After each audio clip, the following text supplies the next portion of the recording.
Record. Okay, so it looks like we've got 9 folks tonight. I expect we'll be getting some more. I see Jeff just joined us. So I wrote down a few things for an agenda. I thought we'd ask Jeff Burrell to talk about his experiments, and I thought we'd talk about the ZX81 Wordle and typing in programs with or translating. What was the word you used, Tim? Transpiler. Transpiling. Right. Programs using zmakebas.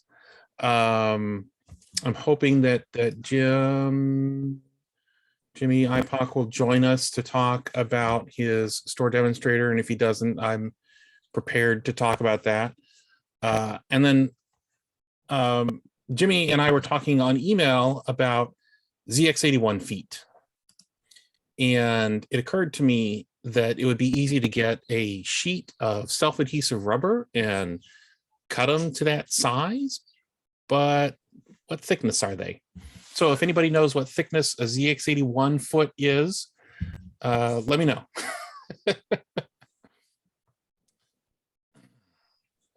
Who's that just joined us? Okay, so let's talk about Wordle. Yeah. Okay. I was just screwing around with the utility, the zmakebas utility, and I'm like, I've been playing with the Z88C compiler. I was going to write Wordle for that, and I'm like, hey, because there was no way I was going to type that thing. I was not going to make it in BASIC on the ZX81, and as it turns out, it's impossible to type because I'm hiding all the text in a rem statement, and you can only type one page. Which is why I had to modify the zmakebas. I guess everyone assumed that you'll never have a line that exceeds more than a little over 2K. When I looked into the thing, the way the ZX BASIC is set up, it can actually handle up to 16K on a single line. So I just modified it so that it could handle a larger line, a larger buffer, and mysteriously it started working.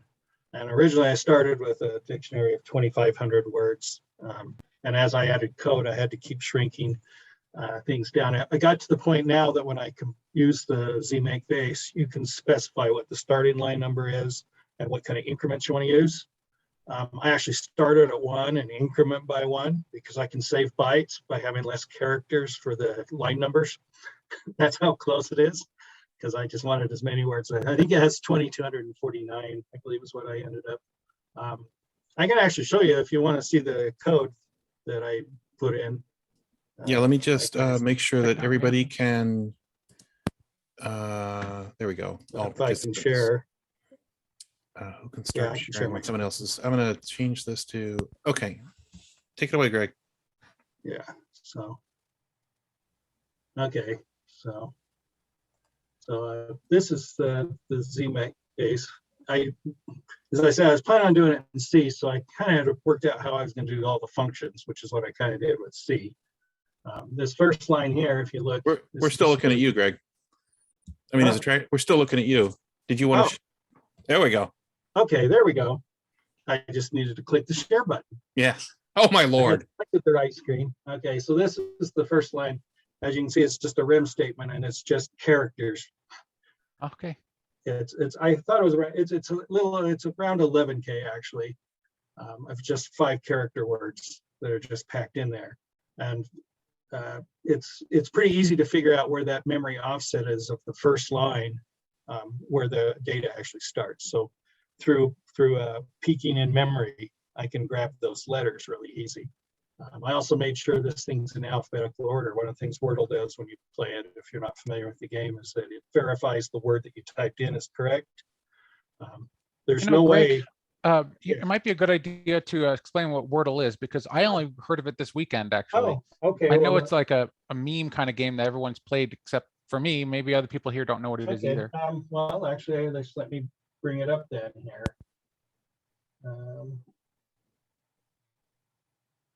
see, I've got it on this machine.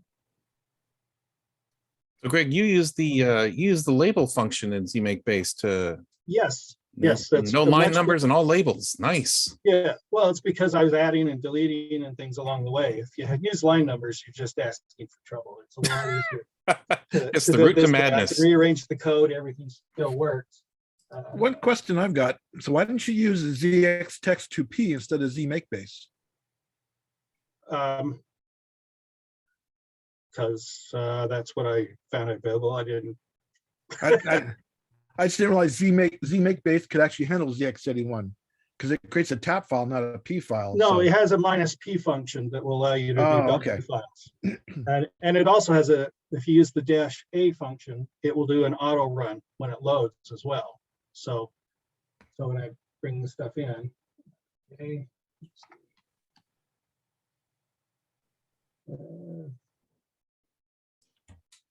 Okay, there we go. So Greg, you might have just shared. Oh no, there we go. I can see it. There we go. So this is the game. I said I also made a WAV file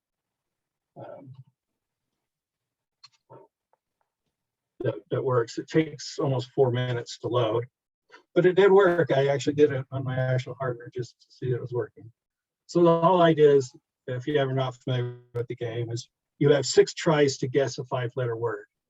It's kind of like Mastermind. You put in a word and it tells you if you've got a letter in the right position, or if you have a correct letter, but it's in the wrong position.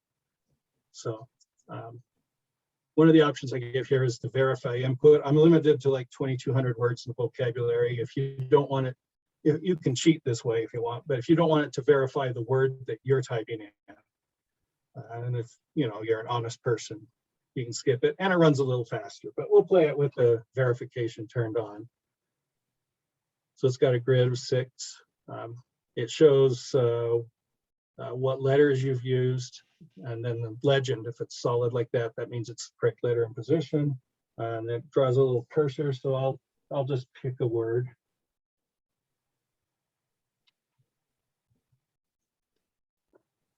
And it's checking internally. One of the things it's doing when it's checking, the reason why I keep it in alphabetical order is because it would be way too slow for me to search through all 2,200 words to match it against what you put in. So it does it like you would a number guess. It does a binary search. It finds the middle of my list and says, well, is this word greater or less than? And it just works its way until it actually goes through. So here it shows that I have an R and an A that are correct, but they're in the wrong positions.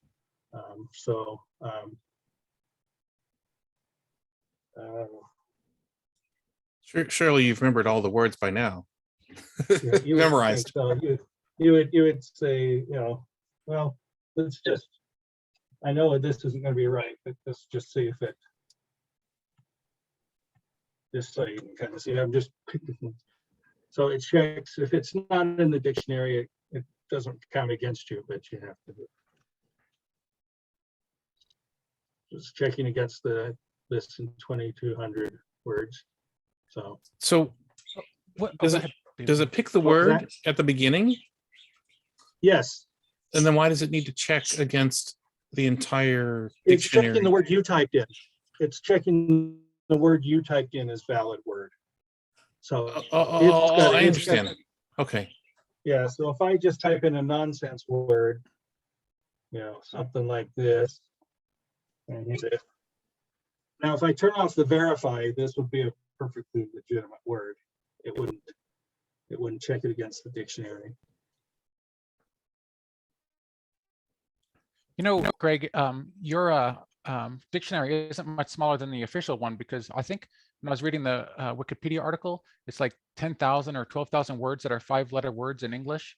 But the New York Times one, which is like the official one, they only use like 2,500 words because so many of the words are so obscure, people would never get them. So, yours is just as good as the one that someone just sold in February for $1 million or something like that. So. Yeah, yeah, it was just bought out by Time, the New York Times, I believe. Yeah. Bought about. Anyway, I'm not going to play through the whole game. I have actually I could cheat, and so it just shows me the word, but it's randomized. Okay, here we go. So the A is in the right position, and it doesn't have any of those, but I know it has an S and an R somewhere in there. So if you guys have a suggestion. Well, Adam, you're now the expert on this. Well, I played it this afternoon, and I am not any. My vocabulary is pretty small, so I just I got a piece of paper, and like whenever I work things out on paper, so I was able to get it by the. My first game I played was on the New York Times website, and I got it on the 4th time. And if you work it out on paper, you'd get it every time, I think. I mean, but if you don't, trying to do it in your head, I think it would be extremely difficult, and I would probably fail every time. So, and it's hard to like think of the words, like, especially now that there's a word with the, and number 1 or the third word has the first position correct. It starts getting hard because harder and easier because you have to narrow down your list in your own head, which for me is difficult. But once you look at a piece of paper, and you're like, well, wait a second, which words are available in this position or which letters? Then I'm sure there's some system that people have worked out already, And you were making a joke about people memorizing it, but I know people who play Scrabble memorize the Scrabble dictionary, so I'm sure they can memorize all these words. Anyway, like I said, there was just kind of a thing I just started playing with because I was never going to do it in BASIC, but I could see I could actually type something. Greg, you mentioned you had to make a code change to zmakebas. Yes. As I said, the zmakebas does buffers the line that it reads before it kind of parses it over. And it was limited to a little over 2K. And my initial tests when I was using the text, I only had like 200 words or something like that, just to verify it was working. But as I added a lot more, all of a sudden it broke, and it was because it couldn't handle a line this big. This first line here is just too long for it. Let's see how many characters are we talking here? So not sure, did you publish the change at all, or? No, I'm going to. Okay. They've got it looks like they have a Git repository, so I was going to push that change back. So right now, I have a copy if someone wants the one I have, but you can see the code itself is relatively clean, and with no line numbers, it made it much easier and more readable. However, if you look at the actual output itself, not quite so readable here. We'll kill it. And we'll start with line 2. Good luck trying to read that with the numbering, and it's very difficult. But I mean, I don't think that's a problem. I mean, I think it gets difficult to read something when it's not set up in, like, in your actual text file, it seems to be set up in functions. Yes, right? In the text file, it's very readable, and that's why the line numbers actually have actual. I mean, I guess I'm meaning. used to BASIC, so it looks readable to me, especially since there's only one. Is a ZX81 BASIC limited to one thing per line, or? Yeah, it's limited to one thing per line. So Okay. it's very basic. You can sometimes cheat things by using some Boolean logic, by using the and then getting it to do 2 things at once. But generally speaking, no, that's pretty much it. So I did it very similar. So if I write the C version, it will be very similar. Functions very close, except I don't have any local variables. All this stuff's global, so I had to do it. And if you notice, all but a couple of the variables I ended up making just 2 characters as well, because I was hurting for bytes. So I didn't want a single character because it's too easy to override them or not understand. So almost all of them, with the exception of where I'm doing the binary search, is all things. This is the little function that does that binary search. Right there, it looks at the 2 ends, finds the middle one, says if it's higher or lower than the middle, and then it switches. If it's higher, then the new bottom is now your minimum, and it uses the last upper and so forth. Anyway, it was just kind of a fun exercise. It wasn't for any other particular reason. Were you going to convert it to C? I have started. I haven't done it because what is it? The Z88 DK, I think is the Z88 DK for ZX81 works fairly well. Yeah. So I ran a couple of tests, but and I might even try going with the high res because it supports that as well. But if you want to see what it would look like if you actually could list it, you can't list the code in the thing because it only lists one line thing. But you can see this first part is all the rem statement as opposed to the code. I did an list to a bitmap file through the emulator, so you can see what the code looks like if you could look at it through ZX81. Which is why I'd never create it with the actual hardware, because good luck trying to type all that, even if you could. You would try. So, Greg, I have a question. Which version of zmakebas are you using? Is it 1.52? 1.52, yes. Okay. Did you get that from, is that the Chris Y It was GitHub? the link that was in the email that was sent out, because Okay. I was unfamiliar with it. I'm like, oh, cool. Okay. I'll actually try making something with that because I don't want to type it in. Years there's- ago, I made a game for the ZX81 and did it on the ZX81. That was an exercise in futility. Especially I had the RAM pack wobble on top of it all. And then I went to save, I was saving on cassette. This is when I was back in the 80s. I always saved 3 copies just in case, with the hope that, and rotate cassettes just in the hope that one of those would reload. So I have a question about, I mean, this is out in the end, this is written in BASIC. I mean, you're just talking about the input method, right? Yes. Yeah. So yeah, like, it's still BASIC. It'll be much, I imagine it would probably be much faster if I compile it in the C, but sure, I understand. What I was going to ask is, since you have that quote long line at the beginning, that's just all the words. Let's say you wanted to change a statement on real hardware. Can you do that, or is it going to screw everything up? No. Actually, I can show you what happens if you try to. So this is what happens if you try to list a function, something that's long. It will cut up itself off, and there. And if I try to edit that line. This will be fun. It Huh. okay, let's see. Oop.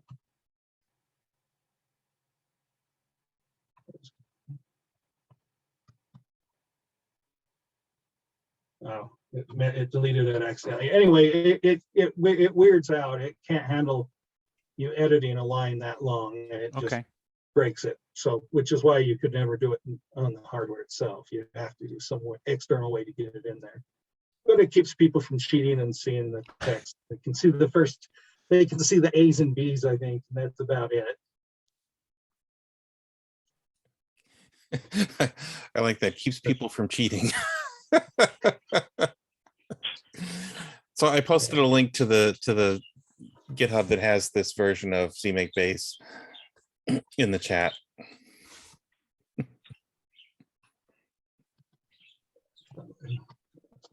So that's as much as you're going to see. Looks like you can see up to armor in alphabetical order. So okay.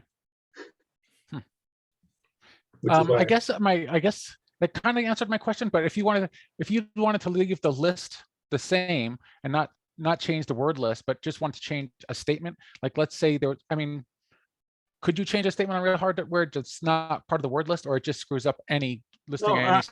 You can change any of the others. However, you can. Because I'm using them numbered by 1.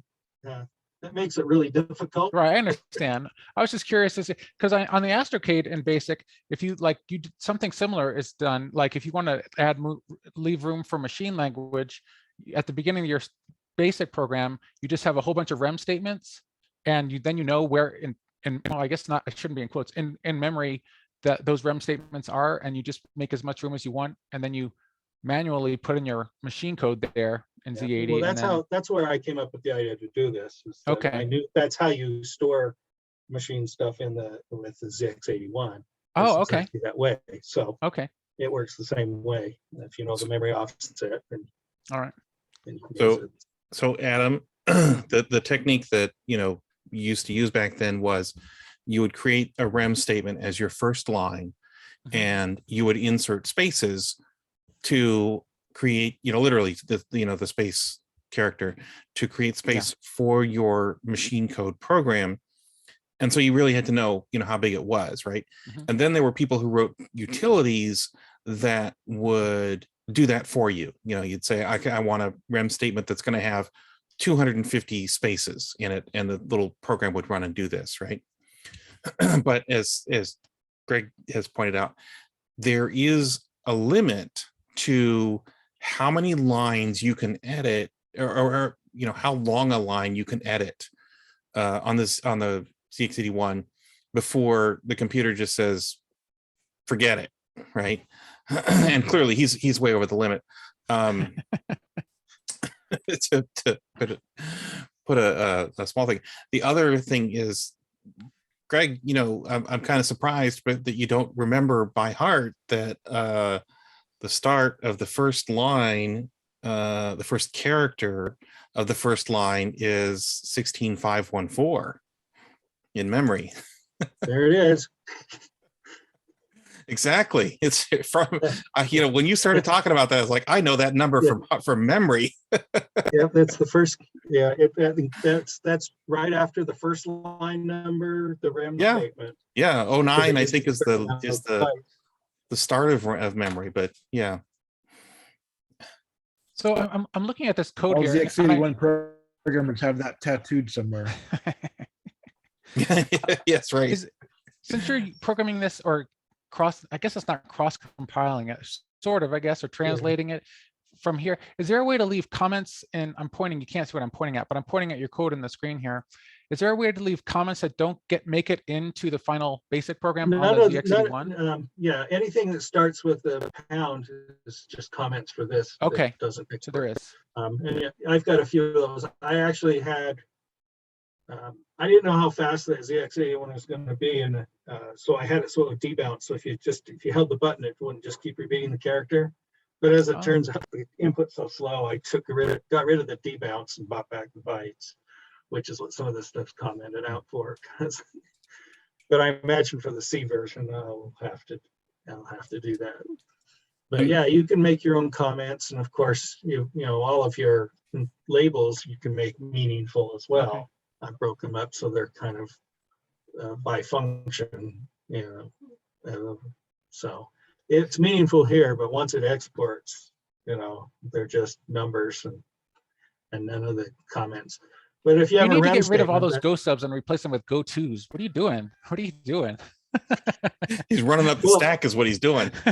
Well, that was actually a concern, but there are several things that I use in more than one place, and a go to would actually have added more characters than the stack space it's going to use. Because if I was only using the subroutine once, I would have definitely used go tos. But as it turns out, where I'm drawing some of the boxes and the opening box for the start of the game and a few of those things, they're subroutines. Same with when I grab the word.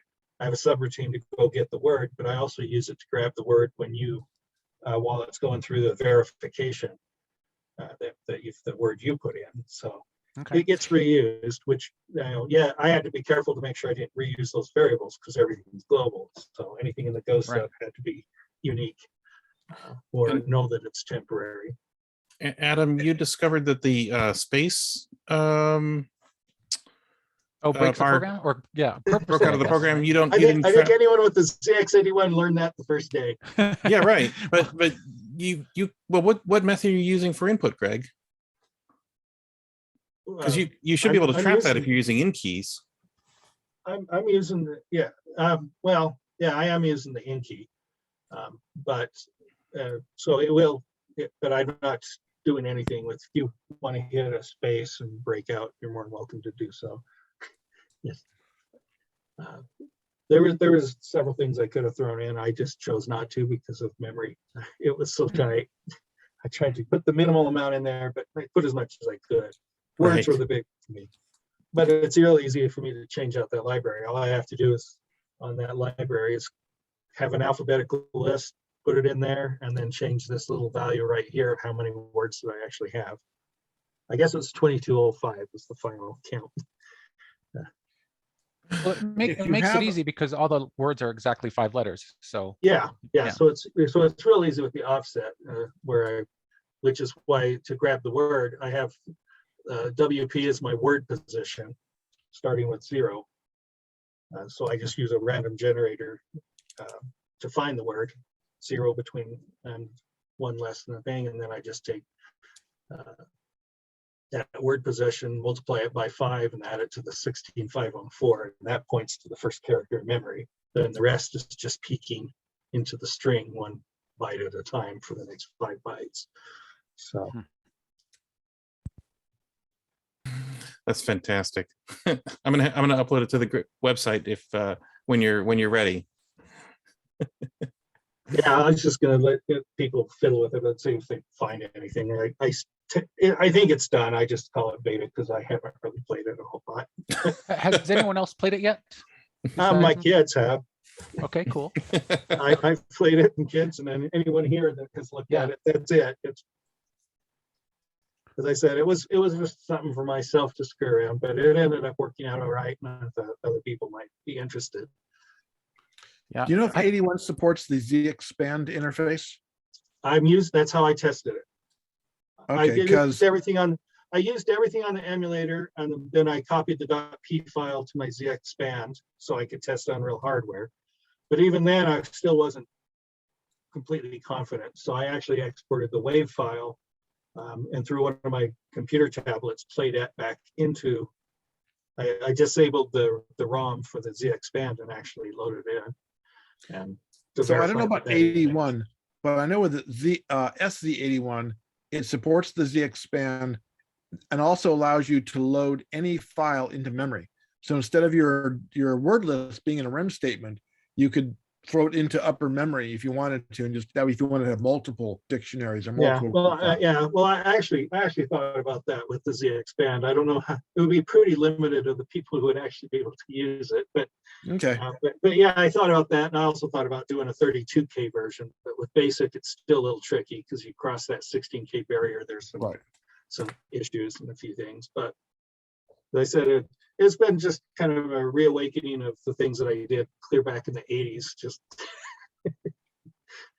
now, I program in C++ for a living, so it's a bit of a jump to go back to simple BASIC, which I haven't done for 30 plus years. Yeah, it comes across as rather limiting. So you're used to doing structured programming. Yeah, well, you can see this is as structured as I could get it with the zmakebas, which is why there's no line numbers as well. Yep, and spaces. That's why. Yeah, ZX text to P, I think looks like it'll take the same code, has the same features, the same functions, and I did something similar in the QL to basically do the same thing.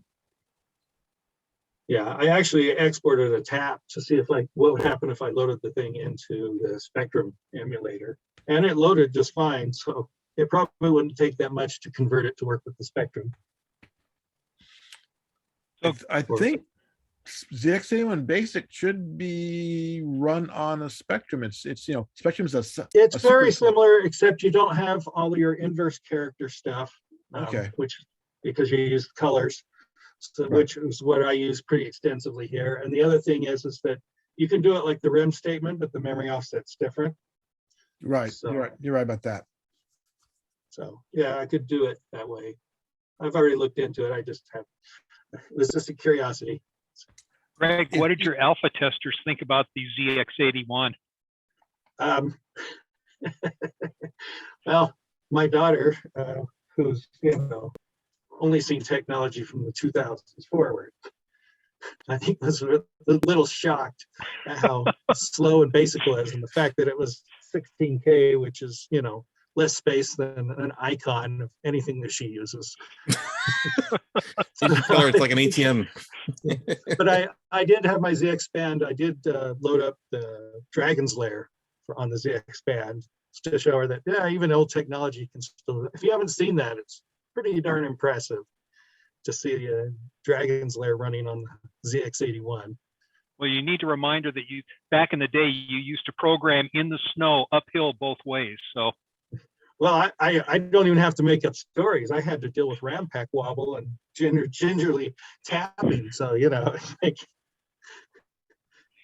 it's like going through a landmine typing anything on that thing. That's right. Yeah, you can really say back in my day, we didn't have keys in our keyboard. It was just a board. We had no dollar signs. We had to go with pound symbols when I was a kid.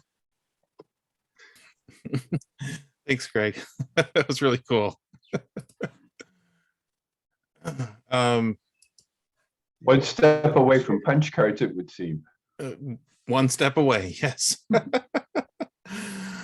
so that's kind of a good segue to I read Tim's article about using ZXBase, and I thought, oh, I'll have a go at this, and started typing things in. And Adam apparently volunteered to be my my program tester. Yeah, I've tried quite a few of them. All of them except for the one about audio. I haven't tried that one yet. Oh, you don't have a see, I figured you'd want to run a tape in and test I'm it gonna. out. I do plan to use it actually. I can. Okay. I haven't. Not a real tape though. You talking? I guess I could. Yeah, Let's see what yeah. happens if I try to put in an AstroCade program into it. See what happens to the screen. The resolution will I actually improve. ported an AstroCade program to the ZX81 back in the 80s. It was a Who did maze it? game. It You was did? a 2K maze game, and I ported Wow. it to the ZX81. That's awesome. Because that's when I realized that the arrays are zero based on the Valley, and yeah. one based on the ZX81, because it would crash miserably when it got to that Well, zero. that makes me wonder. How did you encounter? Like, was there a magazine or something that you saw like that? Yeah, I printed think an it was article? off Creative Computing or something. I was Oh, going to go cool. see if I It's probably on my website somewhere, but there's so much crap on there. I yeah, it don't was know. a 2K. It was a maze game. It's like you tried to find something through this Oh, cool. maze. Cool. Oh, Yeah, that's if you cool. find it, post it. I guess on the Valley group, but maybe don't tell anybody. But post it on the Timex group.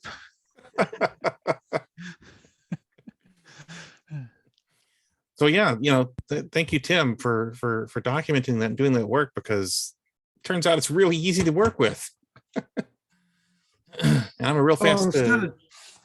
Instead of changing the code, I'm like, I don't want to change this code. Let me just write a wrapper that converts things, and it was the easy way out. Oh, so that did remind me that I discovered one little issue, and that is if your text matches a keyword, which is going to be rare, except I typed in something that had the word freeze. Was it freeze? I typed in something that had a keyword as a substring, basically, and it matched because you have the global and the insensitive switches turned on. So I just, for my own programming, I decided I turned off the insensitive switch, and that solved the problem for me. There you go. Yeah, exactly. There you go. Not perfect. Right. I mean, it's said, so there's not much to be, there's not much to be said for it, as it were. But you turned it off by. Did you have to recompile it? Is that what you're saying? No, Tim's script, it's just a bash script or whatever shell you have. But the way that the code works is it I think I see. Yeah. it's got this replacement string, right? And the last two options are G and I, and the G is global, meaning that it will search the entire thing and replace all instances, right? And the I means match any mix of upper and lowercase characters. And so I took out the I, and I make sure that I type in all my keywords in uppercase, and it works out just fine, because a substring match is less likely to be full uppercase on the 2068, because we got lowercase, so we're going to use it. We went years without lowercase with the 1000 and the ZX81, so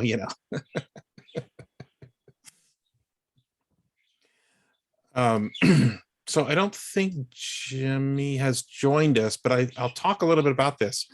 Jimmy IPOC emailed me because he discovered this thing that he had that he didn't know what it was. Was the little ROM unit that Timex developed to demonstrate the 1000. And this was inside of the kiosk that you as Kmart could buy to display and sell lots and lots of 1000s to your Kmart customers. And after Timex got out, E. Arthur Brown got a hold of a bunch of these and listed it in their catalog, and it was $20, right? You could send off for this single purpose piece of hardware that would entertain you for minutes at a time. And so Jimmy had one of these. He had no idea what it was, and it was in that book that I put together. And so he recorded a video of it, which I've uploaded to YouTube. He dumped the ROM and took some really nice photos, and sort of that's as far as we got, right? And you can see in the video that he recorded that it's a basic program, right? And it has some of the machine code in a REM statement right there. The first two lines, I think, are REM statements full of machine code. Although I think the first one is actually a collapsed display file because of all the blank characters. Anyway, so I posted it on one of the Facebook groups, and some of the guys in Portugal got really interested in it and tried to start figuring out how to get it to run as a tape file. And they kind of stalled. So I went over to Sinclair ZX World, which is a forum that is largely about the ZX81. And that is the place where the ZXpand kind of originated. One of the guys the guy that did that is very active over there. And I posted it and I said, we need your help figuring this stuff out. Now, as it turns out, somebody had already drawn a schematic of the circuit board several years back. I think it was Don Dinding who posted that to the thing, and they had also reverse engineered the ROM, and so these guys, these English guys figured it out and posted, and it's on its way being sorted out. From what I understand, you can't run it as a tape file because one part of it loads at a very low section of RAM that's below where BASIC usually starts. And then another section of it is in an entirely different section of memory. Both actions of which are bizarre to me, but it must have made sense to someone at some time at Timex to do this. And that all took like a week and a half. It's crazy. So does that mean this is an exclusive for the United States? This wasn't actually released in right. So anywhere else? Right. So it's a Timex thing. Oh. I don't know if it was made, here in the US or if it was made in Portugal. But yeah, it's just Timex. So that was pretty cool. I'm going to see if I can find a picture for the folks who've not seen it. Move that to a new window. And if you're not familiar with Sinclair ZX World, it is a super, super deep dive into just all manner of complicated and crazy things. Like I said, like the ZXpand is built by a guy from there. All right, so I'm going to share this real quick. Here we go. So this picture in the upper right is from the ad. Actually, here we go. So here's a clipping of the ad, or the listing in the E. Arthur Brown catalog from, I think, 1984. Right. It says it comes up running some nifty graphics and human interactive computer exercises. i.e., it will ask you solve some math problems and tell it how much you want it to divide a recipe into. And so you can see, there's not really much here that identifies it as Timex except for this label on the EEPROM chip, which is an 8K memory, 8K EEPROM. You don't know what AW, etc. on the right-hand side. There's no real markings on the back to indicate, who made this or why. Do we know where that 8K in memory goes? Well, like I said, it gets, let me just pop over to. Does it go below BASIC?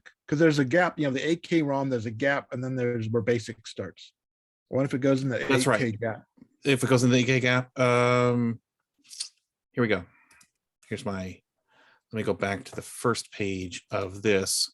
So I posted this stuff, and Jimmy posted, and so at 2000 hex, which don't ask me to convert that to decimal off the top of my head.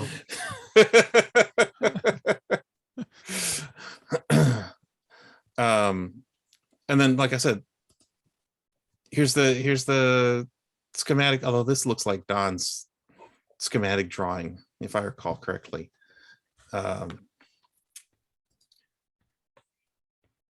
Right, so the hardware replaces the pointer for where the basic program starts. And so now it's looking at this other ROM address, 83, yeah, there you go, Tim. 8317 instead of 16509, which is the standard start of basic programs. So it is that 8K gap. All right. Yeah. So that's probably right. That would be just above, right. The end of the ROM. And then not only have they done the work, but somebody actually recreated it. Unfortunately, we can't get at that. So I'm gonna post back to this guy and see if there's a more publicly available version of this. So we can create it or recreate it rather for anybody who wants this. I'm not going to bother showing you the video, but you'll find the video on the same place on YouTube where I post these things, which is it's an amusing video. That's the video that like has a recipe file or something. Yeah. The Challenger, the recipe file. Yep. Yeah, when I watched that, I was like, this is the early 1980s in a nutshell. Like, that's what they thought we were going to use computers for, I guess, or they didn't know what we were going to use them for. So they're like, recipes. Recipes was a big thing. Yes. I used to get the Family Computing magazine. I don't know if anyone remembers that one, but like they used to have pretty cheesy programs in it. And like that was the kind of place you'd find a recipe file or something like that. That's what Mom always wanted, right? Right. I've always wondered if anyone actually used it. I mean, you wait 10 minutes to load up something, if you're lucky, and then pull it up. And then if you can't remember it, you're going to pull out your printer, and your ZX printer is going to be pretty damn slow. So I've just always been curious. Exactly. I don't think so. Like ViewCalc. Did anyone use ViewCalc for their business? Nope. It was pretty limited. You really couldn't use it for business. Although there was this guy in Florida who wrote software. I think he was an accountant, and he wrote software for the 1000 to do your business on. He wrote a word processor and a spreadsheet, and I forget what the third thing was. And he must have sold it because he advertised everywhere, like seeing. Was that Herb Bowers? No, but he wrote the tax stuff. No, it was AFR. Right. Yeah. I know a Dutch lady who used to run a cafe, and she used the ZX81 for the longest time to keep all her business records, including her staff hours and how much she paid them and various things like that. And she's 88 years old now, but she still uses the program. So maybe I should convince her to join the group. That would be hilarious. I would love if these are to. people that used a UNIVAC, I guess it seems modern, but other than that. So Jeff, if you're there, do you want to talk to us a little bit about your experiments? Sure. I think I sent you down a rabbit hole. That might be one way of putting it. But after talking with David about the possibility of porting over the UnoDOS, well, actually, we started with ESX-DOS, but the sources for that weren't available. And then he pointed me to UnoDOS, which now looking at the code, it looks like it's essentially a disassembled version, slightly modified of ESX-DOS. So what I've been doing lately is modifying my FPGA board for my 2068. So now it will boot up as a Spectrum essentially. And it also has the, it'll run either UnoDOS or ESX-DOS, depending on what I have loaded in the FPGA. So I did that to be sure that I could get all of my hardware to work properly, and it boots up UnoDOS and ESX-DOS just fine. So I can load programs and save programs and do whatever I want to do. So after that, I did a little bit of other stuff because I have some other things that I want to use this FPGA for. But over the last 3 or 4 days, I've been tiptoeing through the source code for UnoDOS with a harvester and a combine to try and find out what's going on. And so far, it hasn't been too bad. Essentially, the problem with the source that I have right now is it uses absolute addresses for almost everything in there. So I'm having to go through the code and effectively figure out what it's doing, assign new labels and memory addresses symbolically, so that when it comes time, I can go ahead and recompile UnoDOS for the 2068. But looking at the code, for those of you who ever want to do something like this, assuming that you've either smoked or injected too much of something, one of the problems with this is that the read tape and write tape routines reside in XROM, as everyone knows, and unfortunately, UnoDOS and ESX-DOS both use those to load data in for loading and saving programs. The only issue is that the position that they put those software routines in the XROM makes it rather difficult to get UnoDOS or ESX-DOS working easily. For instance, the write tape routine in XROM actually shows up right after the non-maskable interrupt vector. It NMIs at like 66 hex, and the write tape routine shows up at like 6C hex. So it's going to be interesting, but I think overall, porting UnoDOS to the 2068 so it can operate natively is a doable thing. So I'm basically just getting familiar with the code right now and ensuring that I can compile the code so that the baseline code is the same as the distribution code is. And then when I start making changes to the substantive changes to the code, then I at least have a fighting chance of having something that'll work. I should have set you up by saying that this is the software that makes the divMMC work on the Spectrum, for the folks who don't know that. Oh, sorry, everyone knows that, right? Right. Well, now they do. It's actually not the exact, it's a freely distributable version, because the other one's not, it's closed source, right? That's correct. Yeah, but as I said, it looks like UnoDOS is a slightly modified disassembly of ESX-DOS. So in the end, is the idea like I would take my divMMC and like just be able to reflash it or something, or not even reflash it, you just take that file and just put it right onto the SD card, and then I can start using that one instead, and with my 2068 and 2068 mode? No, not really. What you would, the breaking problem, my heart. Well, the problem is that the hardware for divMMC actually snoops the bus, and it looks for instruction accesses at specific addresses. And the tough ones are for reading and writing tape. The other ones, it looks for the restart addresses for reset and error, and writing various things down around the 00 to 66 area. So in order to deal with the memory banking scheme that the 2068 uses, you actually have to modify the CPLD on the divMMC, because for instance, if you're if you're using, if you want to use the load and save routines in XROM, those are at addresses that are not currently monitored by the divMMC. So essentially, you'd end up having to modify the CPLD, modify the code in the EEPROM on the divMMC, and you'd still need a twister board from David in order to get all the signals sorted out. But the upside is that you could run it in native 2068 mode and not have to drop into Spectrum mode to do that.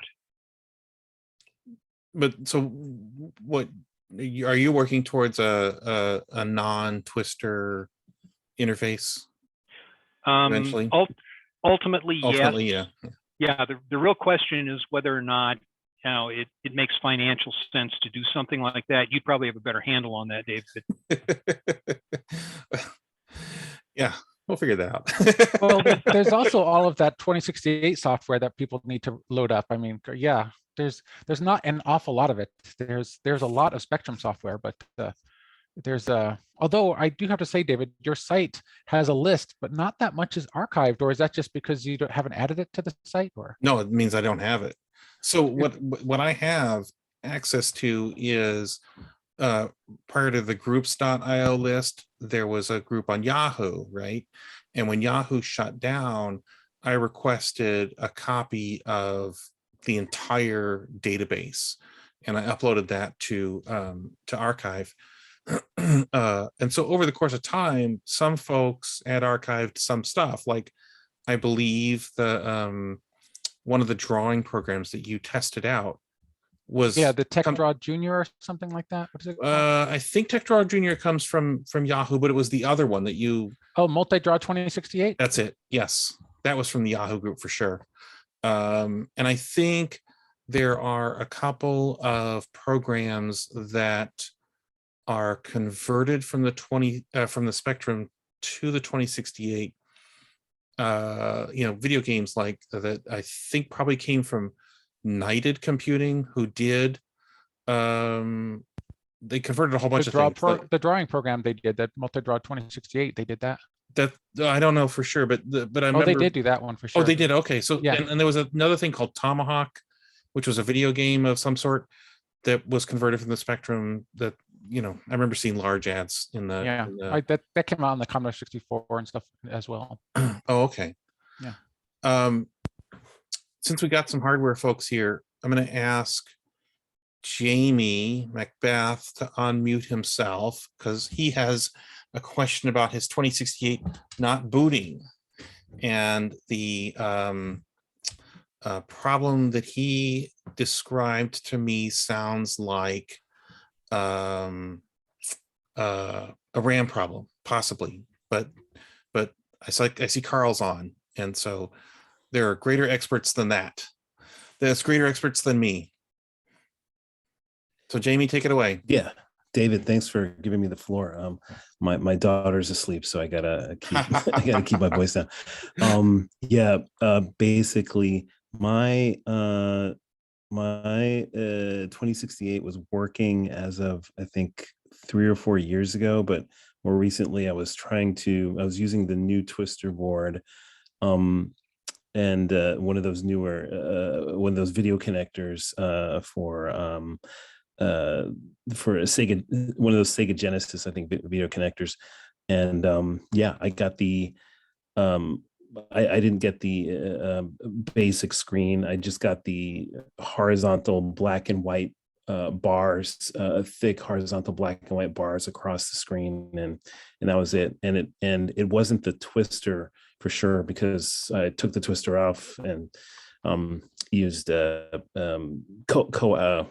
coax, or the normal the built-in video signal, and saw the same thing. So I did some searches and it looked like a RAM issue, but figured I'd ask you all.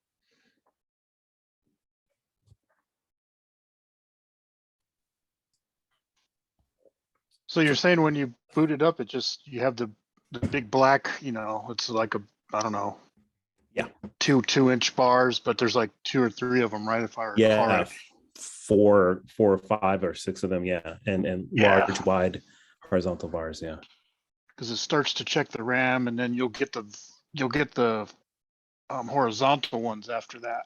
I think the little bitty horizontal ones. Yeah, so it could be. It may just be maybe your CPU's dead. I don't know what it, because the CPU doesn't really do any video, right? All that's done in the SCLD. So it's just looking at the video memory, because the CPU and this SCLD can access that 16K of RAM, that lower 16K at the, well, not at the same time, but they both can access it directly, right? The CPU and the SCLD. And then the upper 32K that's left, right? That's just program memory. The CPU can only, the SCLD has no effect on that. So what you're seeing is basically what's in the video RAM. And yeah, it's possible that one of the RAM chips are bad. Usually if they go bad, they can get pretty hot. They start to get toasty, right? So if you open it up and turn it on, leave it on for a few minutes, and use the back of your finger on the RAM chips, I think, are closer to the left side. They're all kind of in a row, but 2 of them or 4 of them are kind of closer together than the other 2, right? The other 2 are closer to the left side, or that's the video RAM, the lower 16K. And I mean, you can try your finger on all of them just so you can get an idea. What they do kind of, I think they all kind of get a little warm anyway, but I've seen them get hot. I mean, where they'll, they'll burn you. I mean, they can. I was just going to say they can get so hot they can burn you. So like right. the Timex group does not recommend doing this without signing the release. Okay. Okay. Yeah, they do get hot. Yeah, they can get, they get warm in normal operation, but not like burning hot, right? So I mean, I can kind of tell you that's just one indication. One of those 2 chips could be bad and stop in the system. But other than that, it's really, kind of the way I do it a lot of times is I'll just, check the voltages, make sure you got your 5 and your 12 volts. That's kind of obvious, but it sounds like you've got something because it's working. At least it displays something, right? I don't think you're dead on that standpoint. But then, other than that, I might, pull those 2 RAM chips out. Got to be kind of careful. You don't want to, since it's a double-sided board, right? You've got the vias in there, and if you don't get all the solder off on both sides, you can rip the vias out or the traces along with them. So, be careful when you desolder them. Take the video chips out, and then I've got a tester actually that I can throw those in and run a test on them, and it'll tell me if they're good or bad. Kind of another thing that since kind of an easy thing to do is maybe just unsolder the +5 volt line to it. I think it's pin 24 or how many pins are on those chips. But anyway, that way you're not giving it 5 volts, and it won't, maybe the machine will still boot up at that point because it's, the bus lines aren't really shorted out. But, there's just a couple of other things. So you might want to, I don't know if you can do that yourself or if it might be something better done, if you ship it off. Back up a second there. So Carl, like if you disconnect one of the RAM chips, you're saying this machine was boot into BASIC? No. Well, no, it won't, but it could help it get further, right? Because now the bus is not shorted out or whatever, because it's got all the address and data lines that go to it, right? So if you have a +5 volts going to it, it can either ground them or pull them high, right? And then that'll just stop the machine in its tracks. If the CPU can't, basically is no longer in control of, the address of the data bus, then it's just going to hang, right? It's just going to not do anything. So that's kind of, the chip still could be shorted internally, and so it might not do anything, but at least you won't be drawing that power if it's getting really hot, right? So that's what I mean. If a chip gets really hot, see if you can just take the 5 volt leg off, right? The pin 24 or 22 or whatever one. I think they're 24 pin chips. 16. I'm pretty Oh, they're sure. 16. Okay. Yeah, yeah. Yeah, you're right. Yeah, they're You're not, 44 they're not that big. 16s. Yeah. Yeah. So pin 16, take the, cut it off. You could probably just resolder it really quick if you wanted to. You could just cut the pin, don't cut it close to the body, right? Cut it close to the board. And then you still got the leg that comes out of the chip that you could still solder it back. But I mean, if it's getting really, really hot, then it's probably bad anyway. And you might want to check, check the other ones too, because they may be, bringing the bus down too. That's kind of another thing, you could run a meter maybe on all your data and address lines and make sure they're not like shorted to ground or, shorted to the +5 line. That's another thing that shouldn't really be shorted, right? They can't be. I mean, you've got pull-ups in there on a lot of those lines, but those are probably through, I don't know, 1 or 10K resistors.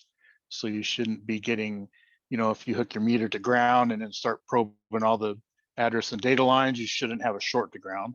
And if you hook your meter up to 5-volt line and start probing all those, you shouldn't have a short to the 5-volt line. If you do, who know, it may not be that chip because of all, the rest of the system connects to that. So it could be another chip, right? Could be the CPU, could be the problem.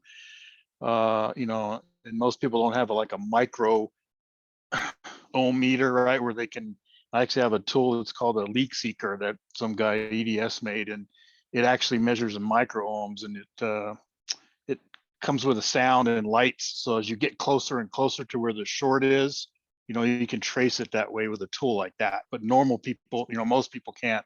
It's shorted, it's shorted. I don't know where it's shorted at. You just got to kind of start to, desolder that particular line from the different chips, right? At least you can in that one, in the 2068. The only thing really surface mounted is the SCLD. So everything else is through hole for the most part. So it's pretty easy. But anyway, And I that's was some gonna say, suggestions. If you do go the route to pull the chips out to test them, there's fairly inexpensive testers out there for that 4416 chip out there because it's just a 16 pin. So I use that quite a bit. But I think I'm going through the service manual now. Does anyone know in the service manual if they actually show the video? I'm not seeing it. I'm not seeing any troubleshooting on the video output. No, not really. What do you mean the service That's a manual? You mean the shame. technical manual? Yeah, the technical manual. Okay. Because I know I don't think Sam's did. did Sam's do a Yes, they- 2068 this- computer fax? Yeah, it's not great, but they did. Oh, okay. I don't have that one. I know they did one for the ZX81, but I don't have that one either. But The 2068 one's on the archive. oh, okay. I'll have to check that out. But because I would think they might have done some video, some scope captures of different things. But there's nothing really in the technical manual other than maybe just a general, hey, this is what the video signal's supposed to look like, right? The NTSC signal. But yeah, yeah. Like I don't know specifically about the 2068, but some of those other SAM's guides, they have troubleshooting charts. So you'd like go to your problem, where you're at, follow the flow chart down, and some of them are pretty good. I don't know what's the 2068 one like, but Well, another thing is if you got a scope, I mean, you've seen this done probably on maybe some of these other YouTube channels that these guys have. I know like Adrian Black, Adrian's Digital Basement, he does it a lot on the Commodore stuff. You'll take a scope and you'll scope the probe, scope the chip leads, right? You shouldn't have something that's stuck low all the time or stuck high all the time, especially on your address or data lines.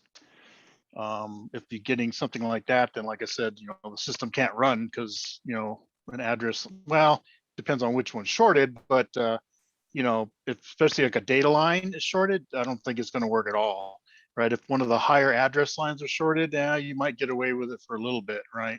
But that's just another way to check to see if it's shorted. Not only that, if you got like a, a fairly cheap logic probe, you could just stick a logic probe and make sure you're getting the thing's running, it's operating. If it's just, start probing data lines and it's dead, then, the machine's just, stuck. And it's probably because, Like I said, usually you got a data line or an address line shorted somewhere, and it just can't work. But you know, I've never seen an SCLD go bad. CPUs don't generally go bad. They can. Most common is probably going to be the RAM chips. Yeah, that are bad.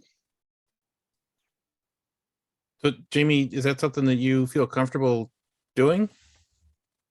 I don't know. Let me think about it. I do have a soldering iron somewhere that was Oh dear. a hand me down from somebody. Yeah. Okay, let's talk afterwards and see if we can't find a solution for you. Thank you so much. Yeah. So I put the link for the SAM's photo facts in the chat, and they have their own version of a schematic, which is actually kind of interesting because it does show, as Carl was saying. Here, let me just pop this up on the screen for y'all. It does show waveforms at specific places, right? Where's my Zoom? I forgot how to do this. And make the window a little smaller. Here we go. Single page. There we go. So, yeah, you can, see the clock, and you can see what is that? Q8 switch. This is out of the video section. No. Q8's not video. That's the joystick. Speaking of which, Adam, the joysticks are wonky for the Diagonals? Sinclair versus Atari joysticks. Oh, wait a second. So you're saying like my Atari joystick is not the same? I mean, it works. No, it'll work. It's not that. I've read about this somewhere, and I can't remember exactly what it is. This affects diagonals. Is that what we're talking about here? Because like I ran into a diagonal problem with what is it? The drawing program, the 2068. Yeah, and like I mean, you have to be ultra precise. But the manual for it, which by the way, I don't know if the person is here who uploaded that. That was awesome to scan it. So thank you if you're here. I'm not sure. Which manual? The manual for that drawing program. Multi-draw, yeah. Yeah. It was Rich. That was like, yeah. Is Rich here? I don't. Yeah. Well, yeah. Well, thank you. Because I used the program. It was fun to use, even though it's kind of a pain. I could see how like if in 1985 or something you were laying out your program on graph paper and or something like that to draw your screen, this would be a much faster way once you get used to the input method to draw. But it's not really a drawing program per se. Yeah. Unlike the other one, the one that was sold by Stewart back in the 80s. Right, the Tech Draw. Yeah. Which is awesome, by the way. Everyone should try it. It's cool. I would love to see the full version of Tech Draw, because I understand that there's some that's got Qualipad support or something. Stuart, do you remember what the differences were? Or Al? I think Al's still with us. Al Hartman. Well, the instructions for the one say the only difference is one supports joystick and one doesn't. Okay. According, but Stuart's here. Let's ask him. Yeah, I don't actually remember exactly what we did. I know at one point we made a little analog to digital converter board, and I think it was that board that we used with the tech drawer. So it wasn't just up, down, left, right, like the mechanical joystick. It had an 8-bit resolution on both X and Y. This summer I'm trying to look into it more. I think I know I have some of those analog to digital converters. I'm hoping I have a tablet, and I'll try to figure out this summer. That stuff's in my summer house storage. And this summer I'm slated to actually start digging into some of that miscellaneous and try to get it figured out. Also, if I can find a tech drawer tape, I could put that into the public domain, formally, so that people can copy it. That'd be great. You know, I'd asked on the group who, but I didn't get an answer. Who was it? Who was the author of that? I'm pretty sure Jeff Street wrote it. Jeff Street. Yeah. Thank you. So, and to your other question, Adam, somebody's got to have a bunch of cassette tapes full of 2068 programs that they're just waiting to digitize. Yeah. Yeah. You know, in the Hopefully ASCII community, like once in a while, there'll be a treasure trove that turns up with 60 tapes or something like that. And sometimes they're unlabeled and stuff like that. But like, that's how we've gotten some of the programs archived. Otherwise they would, you know, there's like about 500 or something programs that have been archived from tape format for that system. And that's just like compared to the 2068, I'm sure there's way more programs for the 2068, you know, especially if people like did home conversions of basic programs, change the peaks and pokes to be wherever they have to be for the 2068 or what have you. Well, I was the librarian for the 2068 or the Ottawa Hall user group, and I was their librarian. So I've got a whole bunch of tapes that were donated to me. It's just a matter of finding the time to digitize everything. But yeah, we had quite a few people who did original programming. So bit by bit, I am digitizing stuff, and I will try to get it up or pass it on to Dave for posting wherever it needs to be posted. But you'll have to be patient with me because my time is a little bit like this, you know. But yeah. What I find works best for digitizing the tapes isn't it's just to dump them, like just dump them as a plain WAV file, do the whole 30 minutes of a side or whatever it is, and don't even care what's on it. Just get it off the media before it deteriorates further, because that stuff is like 40 years old.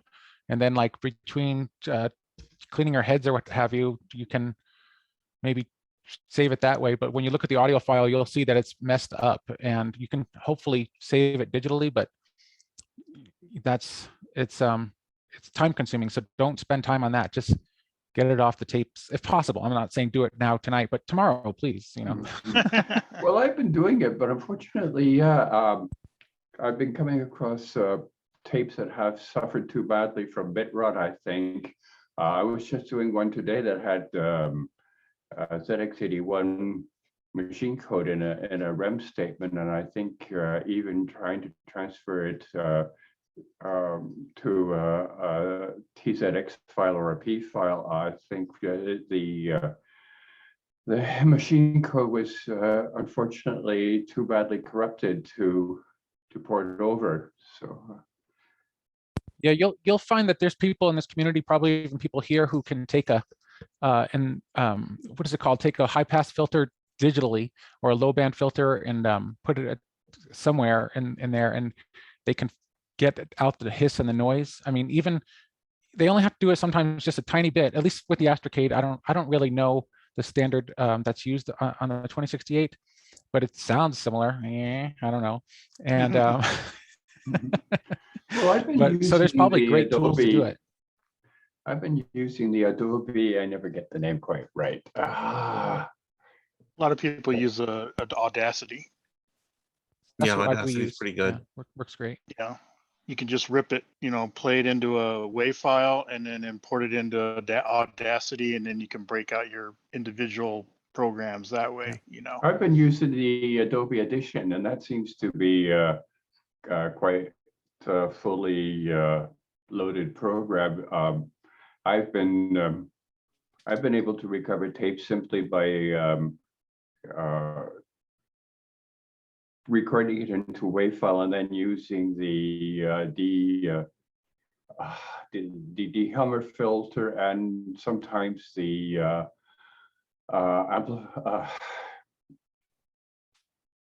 amplitude boosting. Get it louder. Yep. Yeah. But what I find is when I look at a lot of these tapes, you know, the waveform. The waveform tends to go like this. Yeah, it's You know, like you'll have 9 spikes up here, and then you'll have 4 spikes down here, and then another 4 spikes here, and another 4 spikes up here, and another, you know, I mean, it's all very uneven. Well, David, maybe upload one of your WAV files, and we can create like a shared drive, Google Drive or whatever, so a bunch of folks can take a crack at it. Yeah. Because I'd like to be able to show you what I've been been getting. Just give me 2 seconds here. Go on with the conversation, and when I'm ready, I'll. Okay, we'll come I'll back let to you. I'd like to add, I mean, I'm sure everyone here knows, but I should just, for the benefit of anyone who doesn't, WAV file is probably the best way to save it, or FLAC file, because it's uncompressed. And there's some people who for some reason, they know MP3s and they want to save it as MP3. Just don't, because you can't get that data back once it's lost, just like with the JPEG, for instance. Right. Yeah, MP3 is highly compressed. Well, you can go bit rates, but it's still a lossy format for sure. Kind of speaking about tape, I was watching another YouTube channel that I watch is Joel's Retro Lab, and I guess there's some guy in Australia that he's come up with a tape playback device, right? It's got a touch screen that there's no buttons on it, it's all a touch screen, but it can play back audio formats from like, I don't know, like a dozen or 24 machines, right? Commodore, Atari, I think even Sinclair's part of that.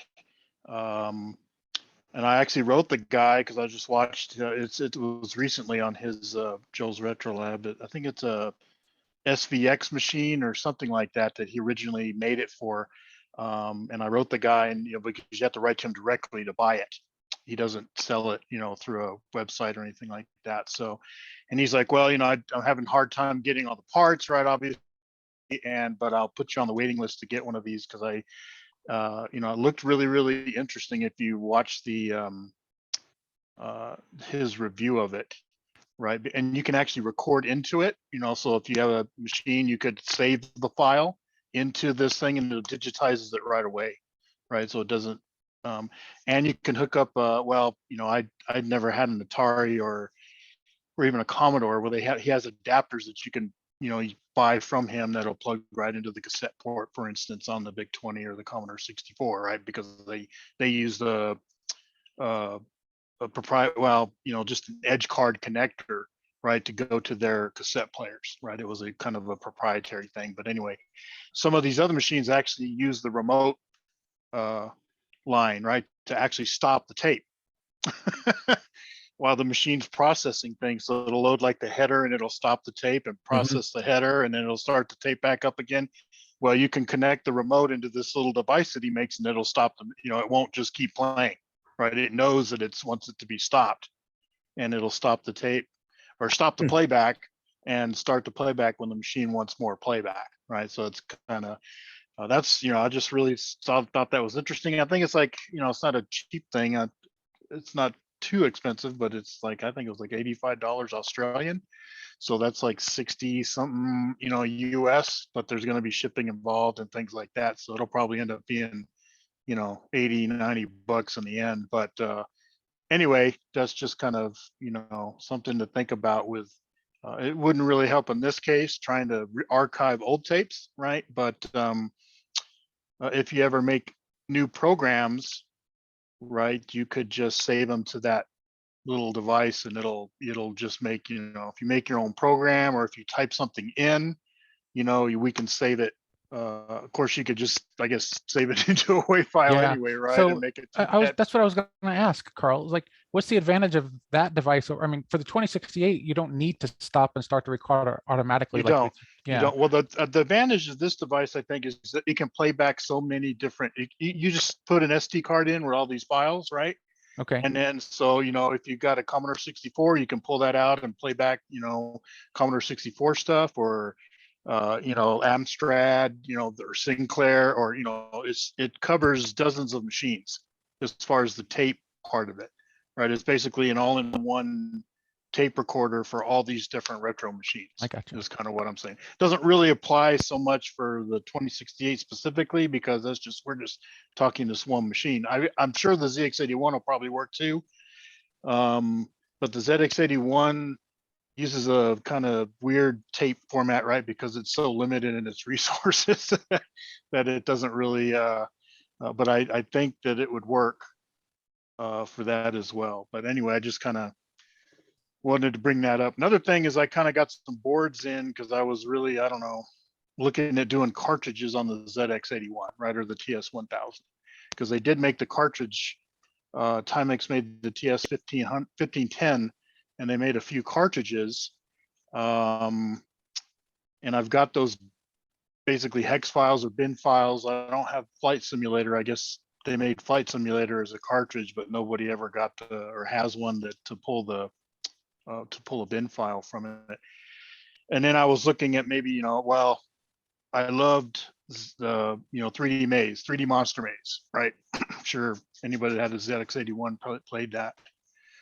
And if I could make a cartridge out of that, that'd be great. But it's just getting the heading information, because the Timex Sinclair 1500 actually changed some stuff in the ROM, right? So that it actually figures the machine has 16K of RAM all the time, right? Because they're shipped that way. So it doesn't need to check how much RAM the machine has, right? It just assumes it has 16K, and they change some machine language in there to check for the cartridge. That's why when you use that device on the 1500, it can auto boot the cartridge, right? You do it on a 1000 or ZX81, you actually have to type the randomized user, 8192 to get the cartridge to start. But there's a little bit of header information in there that I can see in these bin files, but I can't find any information from Timex, what they really, it's not a very long header, I think, but it probably needs to tell it, there's got to be system variables that are kind of copied into there, right? Because it needs some of that information. Anyway, it's just something, I've made I ordered like 25 boards because it was like the same price as ordering 5 boards. So I was like, well, how many boards can I get for that price? And oh crap, 25? Well, sure, send them to me. I'll make some of those up when I get some time and try and get, it's going to be easy enough to program, because I got 256 kilobit chip or kbyte chips, so I can put 4 cartridges, right? 4 8K cartridges, images on that one chip. And it's got a dip switch on it where you can just say, 0, both down, you'll get the first one, the first one up, you'll get the second one. So you can, make it boot those cartridges up. But the thing is, I kind of wanted to do is figure out how to make new cartridges or new programs into cartridge format, because I don't know, is there really maybe there is there some type of soft or a modern day loader for the ZX81? I can't remember. I think there is. Kind of like a divMMC for the ZX81. I think there is. There's the ZXpand, which is right. SD card based, and then there's like the TZX Duino style devices, which just play back files. I mean, but it'll play back, a TZX file. I assume that one of the formats that those things will handle is a P file, but I have to go digging. Yeah, the ZX81 usually has just, I think they're called 81 files, right? They're just basically. Yeah, the 81 and the P are the same files. Okay. They're just interchangeable. Okay. This is what a ZXpand looks like, by the way. Yeah, I have a ZXpand actually. I've never used it. I bought it and it's in the box. It's one of those things I'll get around to. But now that you mentioned that, you're right.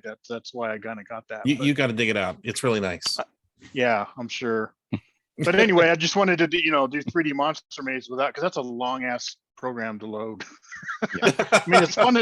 It's easy enough to do it in an emulator. It takes no time, but to actually do it on the real hardware, loading it up with the tape is like, oh my god. But, so, David, you have a sample of tape, a program rather, and it looks fine in terms of you're muted, David. It looks fine in terms of amplitude and burst length. I'm going to ask you to unmute, and hopefully that'll help you. Yeah. There we go. Okay, can you hear me now? Yes. Yeah. Well, this is actually one of the better ones. This is one of the usually one of the better ones, but most of them, like you'll get a bunch of waves, if you could put it up here, and then you'll get a bunch of waves with the tops down here, and then another one with it up here, and then another two with the points down here. This one I modified a little bit, but if you see the, now can I do this? Honestly, looking at that waveform, that looks freaking beautiful. If that's like a pure waveform without having, I mean, that's obviously been digitized, right? I mean, okay, so this is, I mean, you it's squaring obviously it been up. digitized, but I mean, it's been cleaned up, because like I've never seen a recording of an analog file look. No, that like this is I use the 81 emulator to resave the program, and you can see the difference in the waveforms, you know, from the original.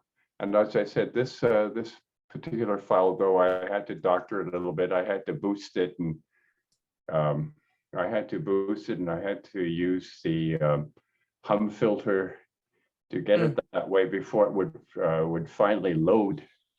But I think even at that, this was the one that had the machine code in it, and I think the transferring from the original tape to the WAV file, the machine code somehow got corrupted. And so, David, it's actually possible to parse this by hand, because you can, you know, look at and see that, for instance, the one with the 4 peaks is a certain thing, and the one with, I think that's 9, if I recall correctly, 9 peaks is another thing. And even if you're not able to get it to work, there's somebody else, you know, who probably can get it to work and get it decoded, because what we definitely need is another magic square solution. That's what we need in our lives, is another magic square program. David, are you sure that this program, are you sure that the program originally actually worked, could load and work? I mean, is this just maybe a bad recording out of the box? Well, this from what I understand, was typed in by hand by one of the members of the Ottawa Timex Sinclair user group. So he may have made a mistake in it, but he donated it to the library, and I had to take it on trust that it would work. So maybe if I do upload it, somebody can look at it and say, oh, there's where he made his mistake. Or maybe somebody has what is a disassembler. And well, I want to say, before you dive in that deep, I mean, it's a rare program in the Astrocade world anyway, that you cannot fix somehow with some filters and post-processing. I mean, you can get garbage tapes to process, but you can't just run them into the like, if there's on the 2068, there's make TZX, which takes your raw wave file and makes it into a TZX file. And I use it whenever I type in something by hand, like I did this week. And it works great now because I'm using a wave file that I just recorded off the 2068. But if I was going to take a program or a tape from 40 years ago, it wouldn't work, I don't think. I mean, so what you have to do is you have to process that raw file, keep the original, because you're not going to get it processed right the first time, run it through some processing until you get it to work, and then you'll feed it to or make TZX, and all of a sudden you'll be like, it worked. And then you check it out, see if it loads. And I pretty much think that if it processes with make TZX, doesn't mean it's perfect. It's going to work in some fashion. Take a look at what you see.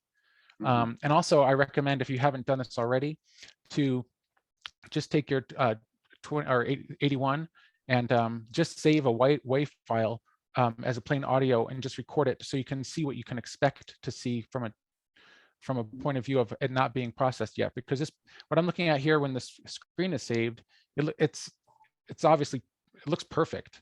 And that's not what Well, you're going this to get. is the one I finally got to load. Right.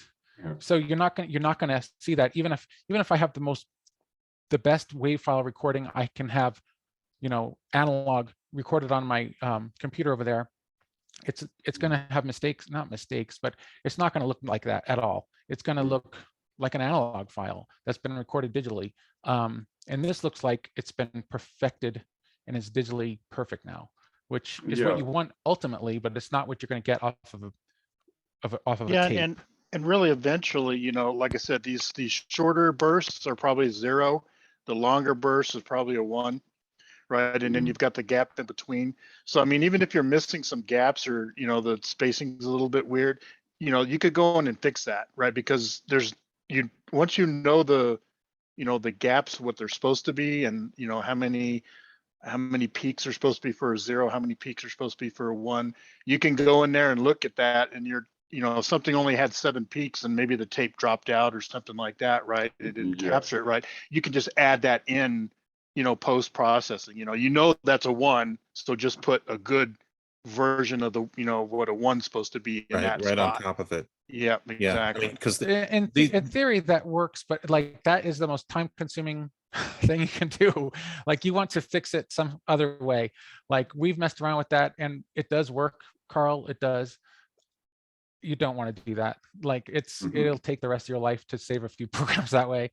Well, true, because it's going to be a nightmare to go through the thing to find out where those things are. But, it's just, I'm kind of thinking if you found them, then you could fix them that way. That's just one way. Like, and Carl makes a good point there too. He talks about tape dropout, and you might be having that. And there's really nothing you can do if you have tape dropout or tape bleed. There's just, you're not going to fix that. Sometimes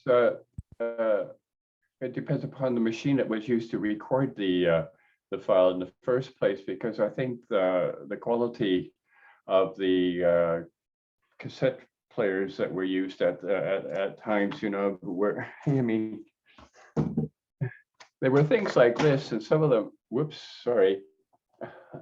there were things like this, and some of them were good, and some of them were bad, and some of them, were very, very unsteady the way they drew the tape. If you played the tape back on that machine, it sounded great. You put it on another machine that had a little bit better control, if I may put it that way, it sounded terrible. So, but one thing that really, you might want to, if you're going to be doing a lot of this, is to get a tape player that you can adjust the azimuth on, right, for the head.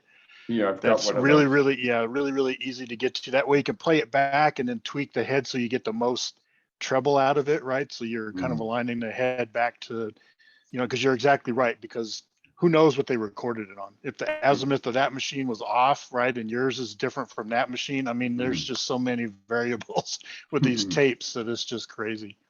Well, Dave very kindly repaired a data recorder that I have that does have easy access to the azimuths. And yes, I have tweaked the azimuths on occasion. And usually what I do is I start running it into Audiotron or Audacity, and I look at the wave and I just tweak it until I get the highest wave for the volume I've set it at. Right. I've done that quite often, and I've been able to rescue a lot of tapes that way. But then I forgot to, and then I'll forget to turn it back, and I'll record a program of my own. Yeah, that's why you probably want to dedicate that machine as playback only. Don't do more recordings.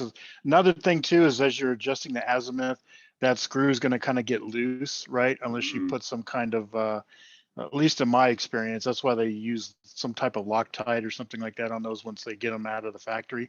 So, and if you go in there and tweak it a lot, it's just gonna get kind of loose.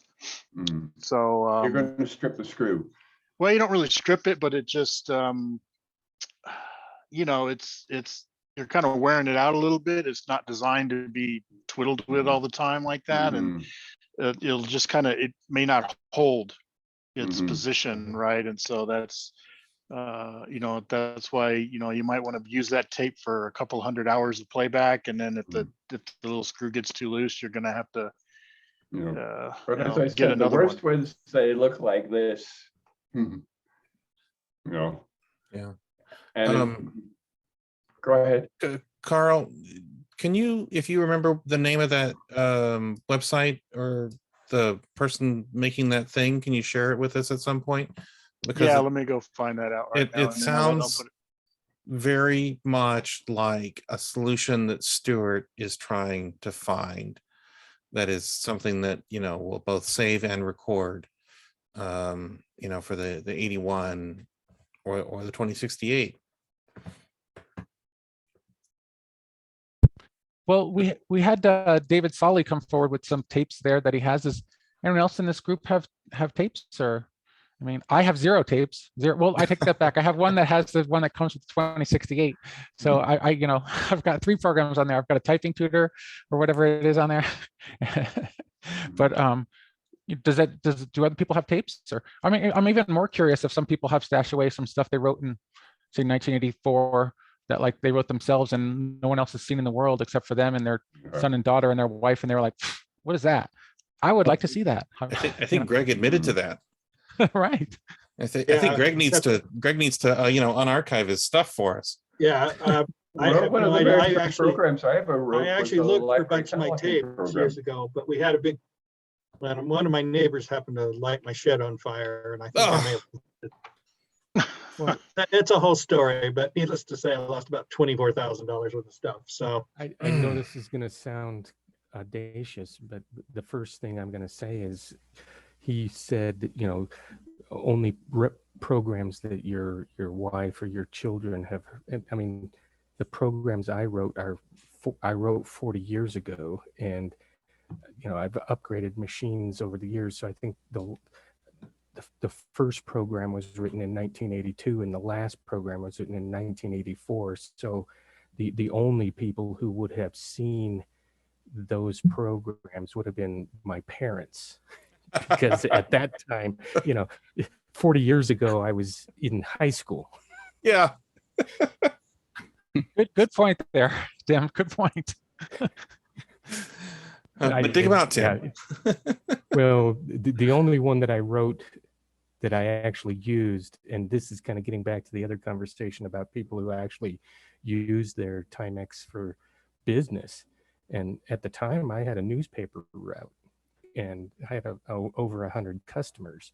Oh. And it was very easy for me to print off, just literally they were mailing labels that I took off, you know, they on a tractor feed format. I had the Memotech Centronics parallel interface on mine, and a full-size keyboard, and an Epson RX80 printer. So I just printed off my newspaper receipts on those mailing labels and stuck those into the receipt book, so that people had, you know, when I went door to door, you know, we're talking 45 years ago, when I went door to door and collected my $3.75 at the end of the month for the newspaper, they still got a receipt that was a Denver Post newspaper receipt, but it had all of their information printed on a mailing label from that Epson RX80. And it was smart enough, you know, at the start, after you spent 15 minutes loading the program, you you entered the date. So it was, you know, January. It knew that January was 31 days. It knew that January had 5 weekends. So it even billed the Sunday only subscribers the proper amount, because that was, you know, it was X amount of money per week. It was like 75 cents a week. And you wrote that? Yeah. Okay, good. But I doubt if it even exists. If it does, it's on a tape that's probably has been sitting in a shoebox for 45 years, and it's probably a pile of rust now. Don't dig it out, Tim. Dig it out. See if you can, you know, see if you can find it, and then see if you can make a WAV file and Right. you know, let us know. We'll work with you on it. You know, this would be a great reason to start a paper route. You know, Yeah, right. I've heard it's upcoming thing. Well, individuals don't do paper routes anymore. So by agencies. Tim, I have a question about your paper route, or actually 2 questions. Did you ride a BMX bike? No. Oh, we were kind of a it was interesting. I'm one of 8 kids, so at any one point in time, there were at least 4 newspaper routes that were being delivered to our house. You know, oh boy, between 400 and 500 newspapers dropped off by the big yellow Denver Post paper truck every morning. Oh my gosh. We had the giant Schwinn heavy duty bikes with the basket on the back and the bags on the front. And, back then the Sunday newspaper was a size, it was probably about 2 pounds and, size of a loaf of bread. And you were lucky to fit 25 of those on a bike. So it would take you an hour to deliver. Oh my God. 100 newspapers on a Sunday. Oh, and like Tim, I did a paper route as well when I was a kid, and I didn't use a bike. I just walked. Oh, you put the bag on. It's filled in the front, it's filled in the back. And it's because the worst thing to do is apartment complexes. That, from what I remember, those were just a bitch. Houses are easy. You just walk down the road and throw the paper in there, but apartment complexes, oh my God, that was just. Well, for us, apartment complexes were easy because you literally just, if you had a passcode to get into the lobby, you dumped 5 newspapers in the lobby and then took off. wow. If you had to put them in a, mailbox, then, there were 20 mailboxes that you would stuff 20 newspapers into right there. You could deliver 20 newspapers in one stop, but delivering house to house, and especially the area I delivered, half of the houses were horse property. So you would ride your bike for, 700 yards before you get to dude. Yeah, so, I couldn't drop them off in the mailbox. I had to go up to each door and drop it off. I think I hung it on the door, right? Because it came in a little sack. And the Monday newspapers were small enough that you could literally, from the street, you could throw them and they'd land on the porch. So you guys are like experts at Atari's Paperboy, aren't you? Well, you have to own an Atari to be an expert at anything that's on an Atari. So Tim, the other question I have is, did you chase after your customers for $2? Well, yeah, my dad was very strict. If I came back with a receipt book that had 2 or 3 unclipped receipts in it, he sent me back out until the receipt book was empty. Tim, did you ever see the movie Better Off Dead? Yes. That's what I'm referring to with the $2 and the BMX bike. No, I understand completely. And I wasn't that kid, but my dad made me that kid. That's awesome. But I had really great subscribers on my paper out. There were a couple of guys that in the horse property area that would, they'd give me, $3.75 for the newspaper and then a $20. This is Christmas when you get all your bonuses and Christmas cards and stuff like that. They'd give me $3.75 for the newspaper and then they give me $20 tip.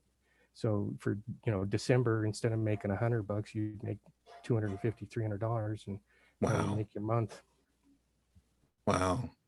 There was one guy who every Christmas he'd give me a $20 bill and he'd tell me don't spend it on cigars. He's saying this to a 14-year-old kid. That's awesome. So now back to Adam's question. Do other folks have tapes sitting in shoeboxes somewhere? I've got some old ZX81 tapes. Let's do it. I even have some. I think I still have some for the software company I owned. Oh, did you find them? They might be still running around. I think I've got some cassette tapes somewhere in a little old Radio Shack cassette holder. When was it? 82, 83. I actually went and did a down to the City Hall, filled out a business statement, business license, and that sort of stuff. So Tim, I read that in your magazine. Remind me what the name was again. MTD Software. MTD Software. That's right. Mike as an Mike Tango David or something like that. Delta. Okay. And actually stood for Mike, Tim, and Doug because I was hoping my friends would join, but they didn't. So just me. Right. Okay. So I read about that. And as far as I'm concerned, that makes you an official publisher. And look, I think I sold maybe less than 6 cassettes. Well, you said you sold 2 at a computer show. Yes, that was actually a local high school. And that was a year after I graduated. So yeah, I remember that. I've marked this as rare in the rarity scale. I'll have to go see if I actually have some of. I actually went to Costco to buy the cassette tapes because Costco was actually, no, it was Price Club that would sell the cassette tapes wholesale. I bought from Capwell's a dual cassette player, so you can basically put in one in and record to a second one. What else did I do? I think I had a printer do the business cards. Oh boy. Do labels. I think labels were hand typed, if I remember correctly. Just get the little labels, run with an old IBM Selectric typewriter and type manually. So that was years ago. Well, I'll go dig out what I've got. One technique I used was, so as you know, with the ZX81, you didn't have the remote feature. You had to know where things were on your cassette tape. 1, 2, 3, 4, and 5. What I would do is I would just audio, say the name of the program, then save the program, and then do audio for the next one, then save it. So as I'd go through the tape, I would wait to the end. Okay, fast forward, end of data. What's next? Oh, I hear my own voice saying whatever the program was. Oh, that's the one I want. After that, I do the audio. I can then start loading. That's a good idea. Like that. That's a good idea. Yeah, I just used the tape counter.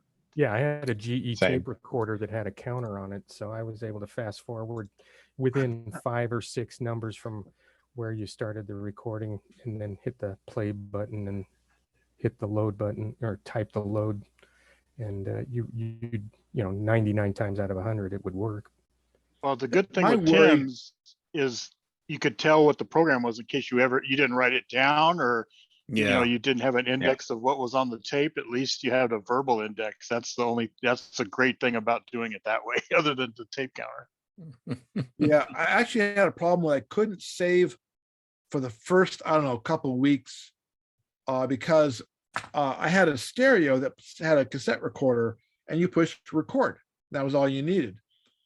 On the handheld, the little ones, you had to do play record. Well, if you just push record, it would record, but not at an audio level that it would play back on. It was really, I hear stuff there, but I couldn't load. So I learned, wait a minute, play record, boom, and then I could then load. That was definitely I don't follow. What's the difference between you would play, then record, but then what would happen? What do you mean? No. So the stereo one, you used to hit a record button, push the little button, red button, boom, it would record. Especially if I was on cassette, I'd record off radio to cassette. But the little cassette units that were handheld, you had to push play and record at the same time.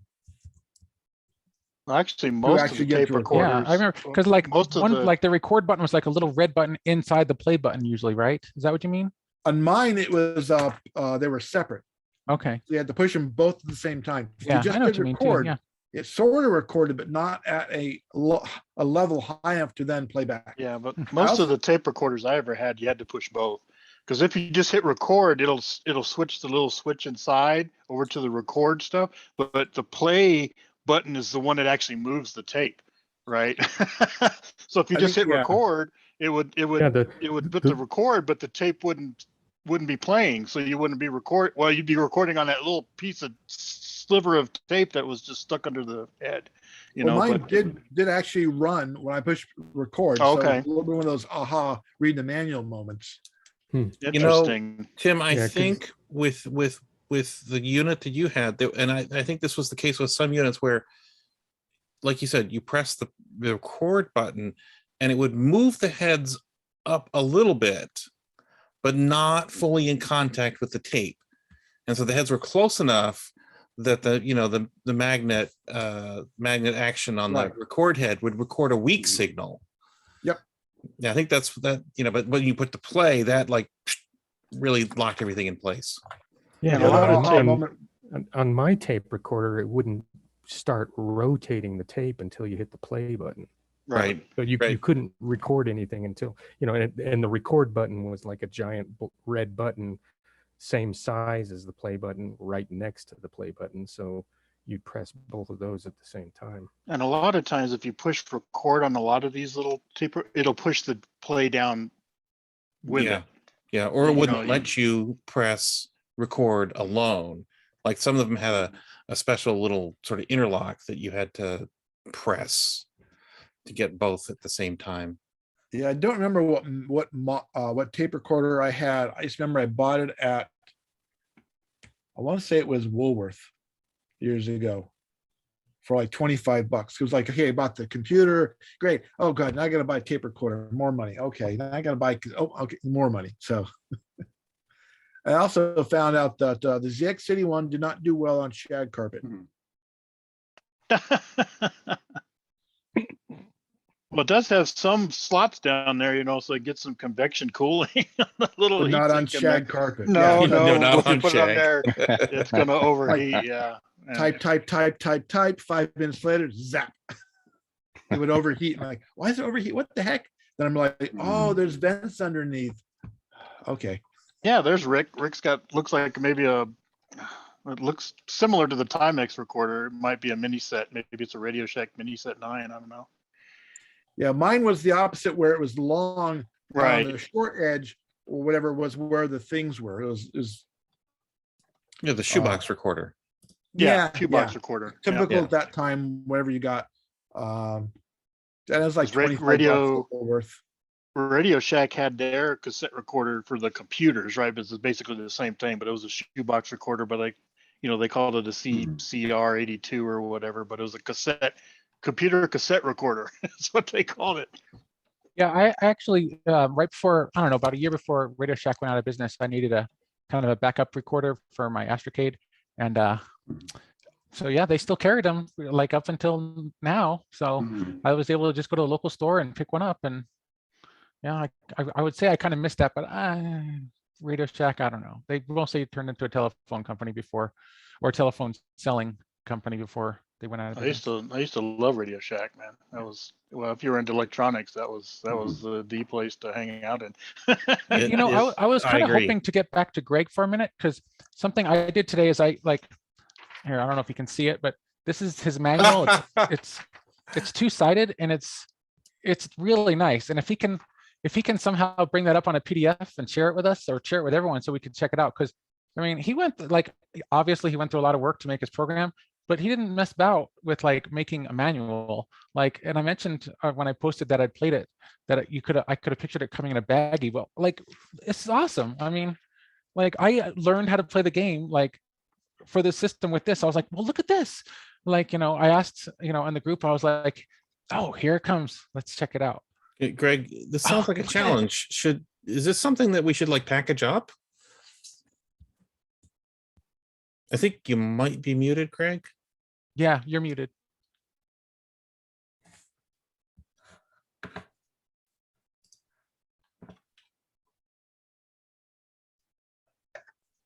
You're still muted, Greg. Well, I like how he used the Timex font there. The font, So yeah. The Sinclair font, yeah. Yeah. It's available. Greg, you're muted. Still And not what do hearing you us. want to do with this? It's already in a PDF. Oh no, I don't want. I just wanted him to show it because he, I think- like, I don't think he like realizes that we don't realize the effort he put into it. Like, he made a real manual for this thing. I mean, this would have been something you would have gotten with your system back, you know, 40 years ago. If you know, it looks Well, something years like ago, a vintage. it'd be printed on the cassette, the cardboard that goes in with the Oh, cassette. the cassette Yeah, inlay. or- The main one. Mm-hmm. You know, all of these things can be arranged. You know, we can. You know, we that can was- That was before what they call README files. Like, look at the date right there, 2022. You see that? Yeah. 2022. 22, You yeah. know, that's awesome. Greg, let's make these. We'll make 6 of them, just like Cassette tapes. Yeah. yeah. The only Is that thing is, something I people- noticed there's like a little line between the D and the L up there in Wordle. Yeah. Well, gotta- that's to gotta- separate the L from Word, so it's in French if you change the. Somebody just needs to go in there and with a little, Black program and Yeah, you black can it actually out. see that in my printout too, actually. Yeah. I'm sure it's probably how he Oh how no, he that pasted adds them together. the quintessential 80s character to this. Right. The only thing better would be if you could simulate dot matrix. Oh yeah. You can. Yeah. There's Yeah, that's there's true. the Sinclair QL font. There's a number of other fonts you can get. Why then load simulate into it? whatever word processor. What you need to do really to be period correct is just hook up your TS 2040 and then print it out on the thermal paper and send it in. Just don't send it on a hot day. Yeah, it'll be gone, but I'll get my MX80 ready to print these out. I think I still have some old printers running around somewhere. When was the last? I mean, I know Carl and we got together a few months ago, and I saw we printed on his printer. Has anyone else done any recent printing, like on actual hardware? Yes. Yeah. I went on a spending spree after because basically I'm the Tim Swenson that was on the Timex Sinclair forum, who a couple of weeks ago posted questions about a bunch of Memotech stuff, because back in 1983, I actually went to the Memotech USA offices and bought a boatload of Memotech stuff because they were literally just down the street from where I lived. Their offices were in Denver, Colorado. So I bought a bunch of Memotech stuff, and at the time I had an Epson RX80 printer, but that has long since disappeared. I don't even know how long ago it disappeared, but one of the coolest printers I can think of that was actually available in the late 80s and the early 90s was the very first HP inkjet printer that's called the ThinkJet. And they make a version of that is the Syntronics parallel interface. And I picked up one of those off of eBay for $80 and plugged everything in just to make sure everything worked. And I've got HP ThinkJet printout that's 3 days old. yeah, they still make cartridges for that, unbelievably. Yes, that's one of the reasons why I picked that printer, because That's like basically a HP 500 or 520 printer, right, or something. No, like no, that. no. It's the first ink. It's the first inkjet that they came up with, but it's not. It's its own It's a thing. 9-pin. Yeah, it's a 9-pin dot matrix print head. They're tiny. Right. They're about fairly small. Yeah. About 90% of the size of an 8.5 by 11 inch paper, and they're about 3 inches tall. So yeah, they're okay. That's new to me then. Interesting. Yeah, And they had a version that actually had a battery pack, so it could run without being hooked up to anything. There were 4 different versions of the printer, because there was one that had an RS-232 interface. Somebody made a Macintosh printer driver for that, because that was the only printer that would plug into a Macintosh. Then they had the parallel Syntronics version, which worked with DOS compatibles and anything else that had a parallel printer port. Then they also made one for their own HP computers that had the HPIB, which stands for interface bus, for like a HP 150 or an HP 85. And then they had one that had HPIL, and that was also the one that had the battery pack, because the HPIL interface was the one that was on their HP 40 series calculators. So you could literally plug this full-size dot matrix printer into your calculator and print off your graphs. I think it was optical, right? It used IR LEDs. Well, there was an IR out interface for the calculator, but there was not an IR interface for the printer. Okay. The printer used the HPIL, which was basically, it was just a tiny little cable, smaller than a USB cable, and it was a loop, so it was a daisy chain kind of thing, where you had a cartridge that plugged into the back of the calculator, and it had 2 connectors on it that were, I would say the connector itself was between the size of a USB-A and a USB-C connector, and that there were 2 cables because it was a loop. So you had to plug one into the printer and then plug the printer back into the calculator. And the whole reason I know that is because I sold all of that crap when I was working as a I worked in the college school store when I was in college, and I Well, that literally kind of sold HP stuff. that reminds me too, because I used to go to they have an auction site here because we got a big government, here in Albuquerque. There's a lot of government facilities, right? And I probably had about 24 of those things in all the different forms back in the 90s, and I couldn't really sell them. You couldn't. Are you talking about, you went to Bentley's? Is that what you're talking about? Exactly. Yeah, Bentley's auction back in the day, and I Okay. had a bunch of those. I couldn't sell them for crap. Yeah, and you used I to be ended able to up buy just pallets of computers there, like Yeah. literally. Well, for you still nothing. can, but I wish I could get the older stuff that they were selling Right. back then. Right. Now it's hard to get a machine that's older than before 2000. I mean, it comes up That's once in a still old, by the while. way, Carl. Well, that's 20 years old. it's not I'm kind of getting on a Tandy laptop kick, so I've got some old Tandy laptops that are running off of DOS 3.3, and things like that, and from the late 80s and early 90s. But I digress. I'm just saying I had a bunch of those. I mean, literally, probably 20 or 30 of them, and I ended up having to throw most of them away, unfortunately.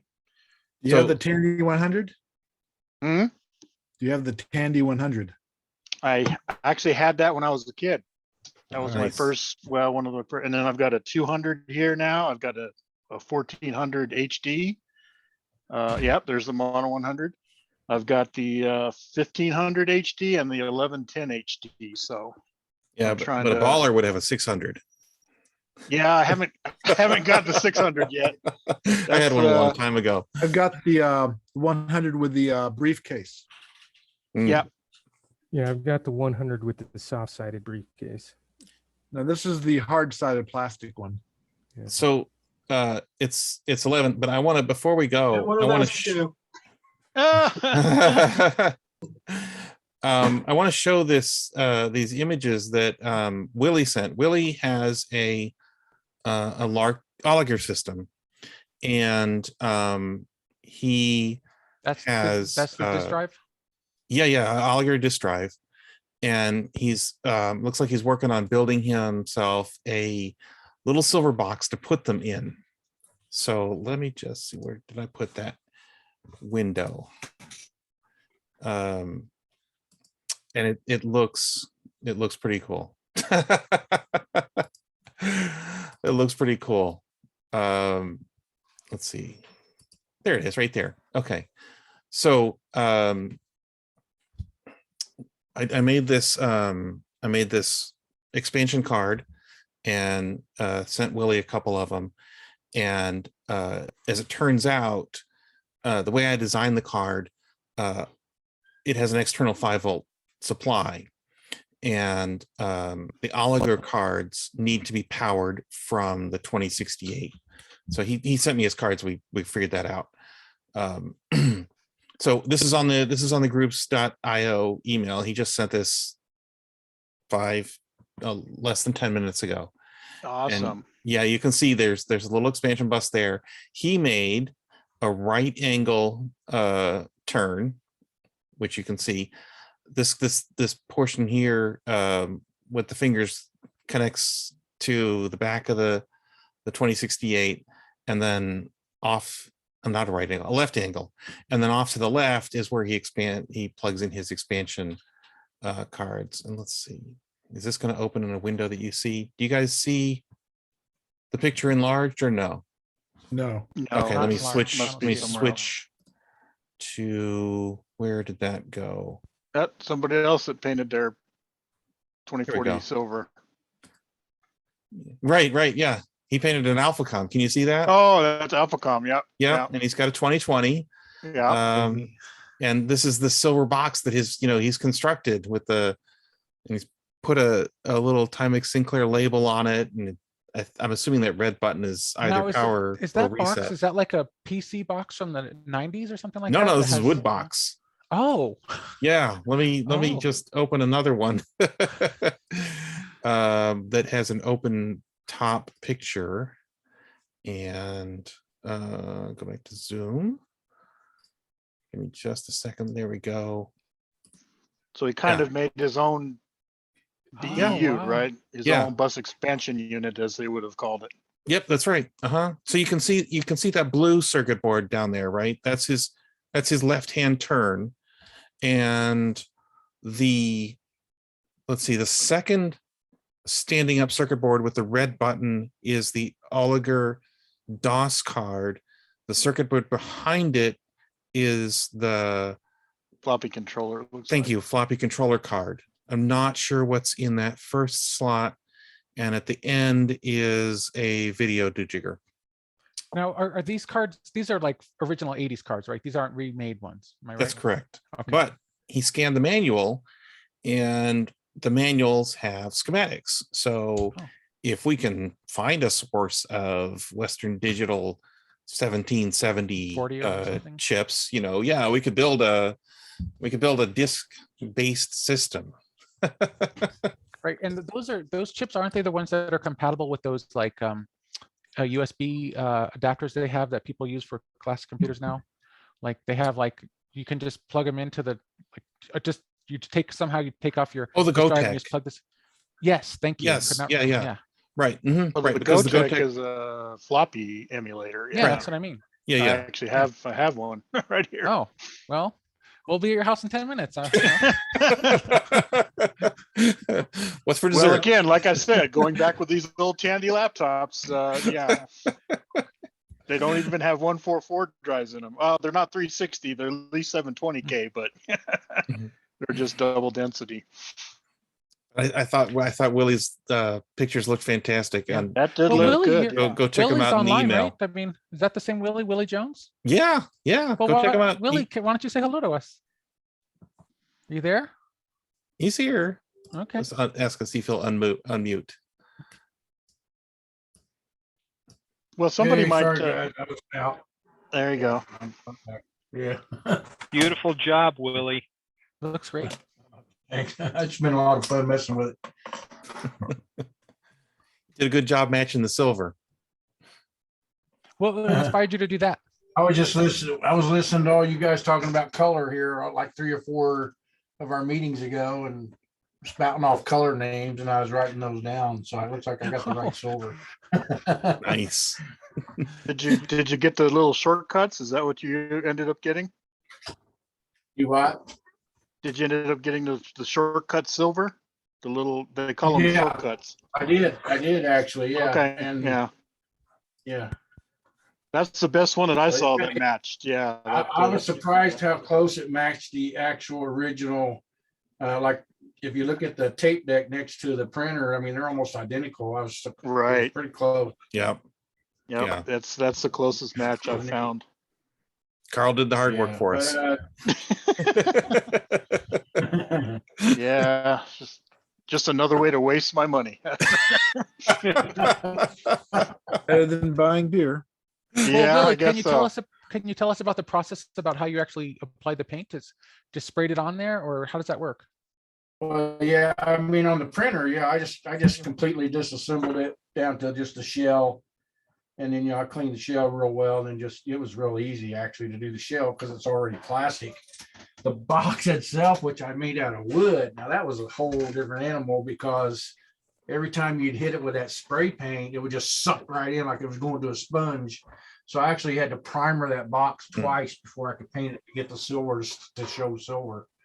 But that's the problem with working with wood. I'm going to try to do another one, I think, with plastic and see if it comes out better. But anyway, it was a lot of fun. But the neat thing I like is my circuit boards are now in something and they're not exposed. And but everything worked great. I mean, it was a challenge. I had a couple little issues. I noticed the sequence of the boards. The Oliger system is real sensitive to the timing. So you got to get those boards as close to the bus as you can. That's why they're the first cards you see. And then the empty slot is actually for the 2040 printer. Or in my case, I guess it's the Alphacom printer. But so those things have to be a specific order for it to work properly, because that left-hand card actually moves it away from the bus just enough that it slows down some of the timing on the signals, and the Oliger is pretty finicky to that. But I was able to figure all that out and got it to work. It works really well. So The button on the front is for the MMI. It's basically just piggybacked onto the one that's on the board. So yeah, it's kind of neat. That looks fantastic, Willie. So you're now ready to start uploading some software, right? Hey, absolutely. If somebody could teach me how to make We need to I get gotta David learn- to stop begging for the that process software. of transferring it over to tape's easy. I got to learn how to transfer it from to get it into digital format. What program do you guys use for that? Oh, I mean, I can make the WAV files all day long. I just don't know how to convert them into, the TZA or TC tape TAP files or the TZ, whatever it is, files. I don't know how to do that. I haven't figured that one out yet. well, we're going to meet again in 2 weeks. Let me look at the calendar here. Today's the 7th. The 20th is when we do the Sunday afternoon. So Just over 2 weeks. so whoever wants to show up on Sunday, we can maybe talk with Willie about that. Well, Adam mentioned the program that he uses to convert them to tap files or Yeah, which Well, yeah, but that's not from disk. That won't do the disks. well, he was saying WAV files. Well, yeah, but Yeah, he said he can do that all I can day. do the WAV. So he needs to somehow get the data off of his floppy disks. I don't have any clue how that works. No, I think he it's not said like- he can convert from, if he has a .wav file, then just a matter, there are some tools out there that'll convert from WAV to .tap, or they're probably Spectrum based. The best Yeah. way to look them up, but that should work. But I So, mean, the disk, so are the you disk format talking- doesn't get output to a WAV file, I don't think, right? No, but he said he can create a .wav file already. Of tapes, I think. Yes. I can create the WAV files. I just can't create the tape files or the TZ files or whatever they are. Right. So once you read it from Most disk, common formats. so once you read from disk, you then save that into a quote unquote tape format, audio wise, as a .wav file. I got you. And then it's the I think you can just give someone in the group the .wav file, they can probably convert. Yeah, or just use that Looking at little somebody like device. David.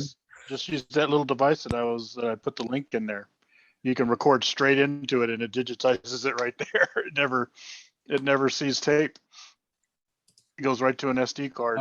Yeah, that might work too. Yeah, that might. Yeah, That's a it's good idea. pretty simple. If you send me one tomorrow on the group or something, or just put it in the file section, I can try it out for you and just recover one of your files. Because I'm guessing, so what do you do? Like, let's say you have a floppy disk with like 8 files on it. You have to load one file at a time, export it to a tape that's a WAV file, and then that's what you do. Like, you can't save the disk format some way? Yeah, basically I go backwards. I take it from floppy to tape, and then I just take tape directly into my computer. So I and thought create you the were WAV trying to file. avoid that. I thought you were trying to recover or save the disk file somehow. Like, Go maybe there's no directly. method to do that. No, yet? not necessarily. I just I'm starting to do some of these type in programs like you guys have been doing. And it'd be nice to be able to share those with everybody. And Sure. I can try eventually 'em. get those into a WAV format.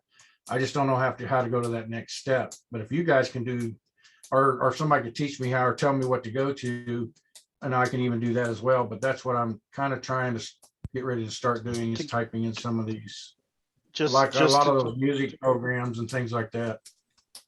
just to give folks a little tidbit on like archiving tapes, or archiving discs, that you can look up something called a Chiroflex. I actually have one in the garage somewhere that I was using years ago, but basically it reads the magnetic fluctuation on the disc itself, right? And it records that. It makes I can't remember the file it is, but Chiroflux measures the actual magnetic flux.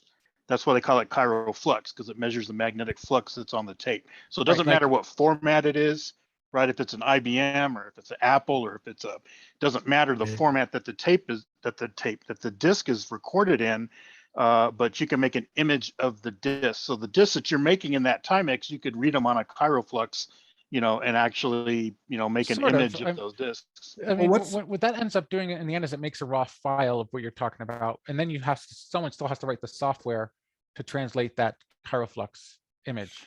You can, or you can just write it back to a disk. So what about just using DD? I've used DD for QL disks, because I'm assuming that the disk drive saves the data the same no matter what the computer is. You know, Probably. the If it uses controller that handles Western that. Digital, right? If you use that Western Digital controller, it probably is a shoot cart. It's using shoot cart format drives, I would So imagine. if they're like, yeah. if the drives are 3.5, you should be able to throw those into any 3.5-inch floppy drive, attach it to a system, a Linux system, run DD. There's basically two formats that the 3.5-inch discs live in. It's GCR and MFM. And if it's an MFM format, you're never going to read it with a GCR drive. If it's a GCR format, you're never going to read it with an MFM drive. I But wonder what that is the only constraint. But almost all 17, almost all Western Digital based drive controllers are MFM. So Tim Swenson is correct. If you can hook it up to your Linux box, you know, in theory, you can use DD to image the disk into you know, a raw digital file. There's also a thing called a grease weasel that acts like the CryoFlux, and it's got there's some software for it that works well. Then it's a matter of just figuring out what software will then read that image file. I know for the QL, a floppy image, a number of emulators support it. I do not know for the 2068 if any of those would be able to read a floppy image file.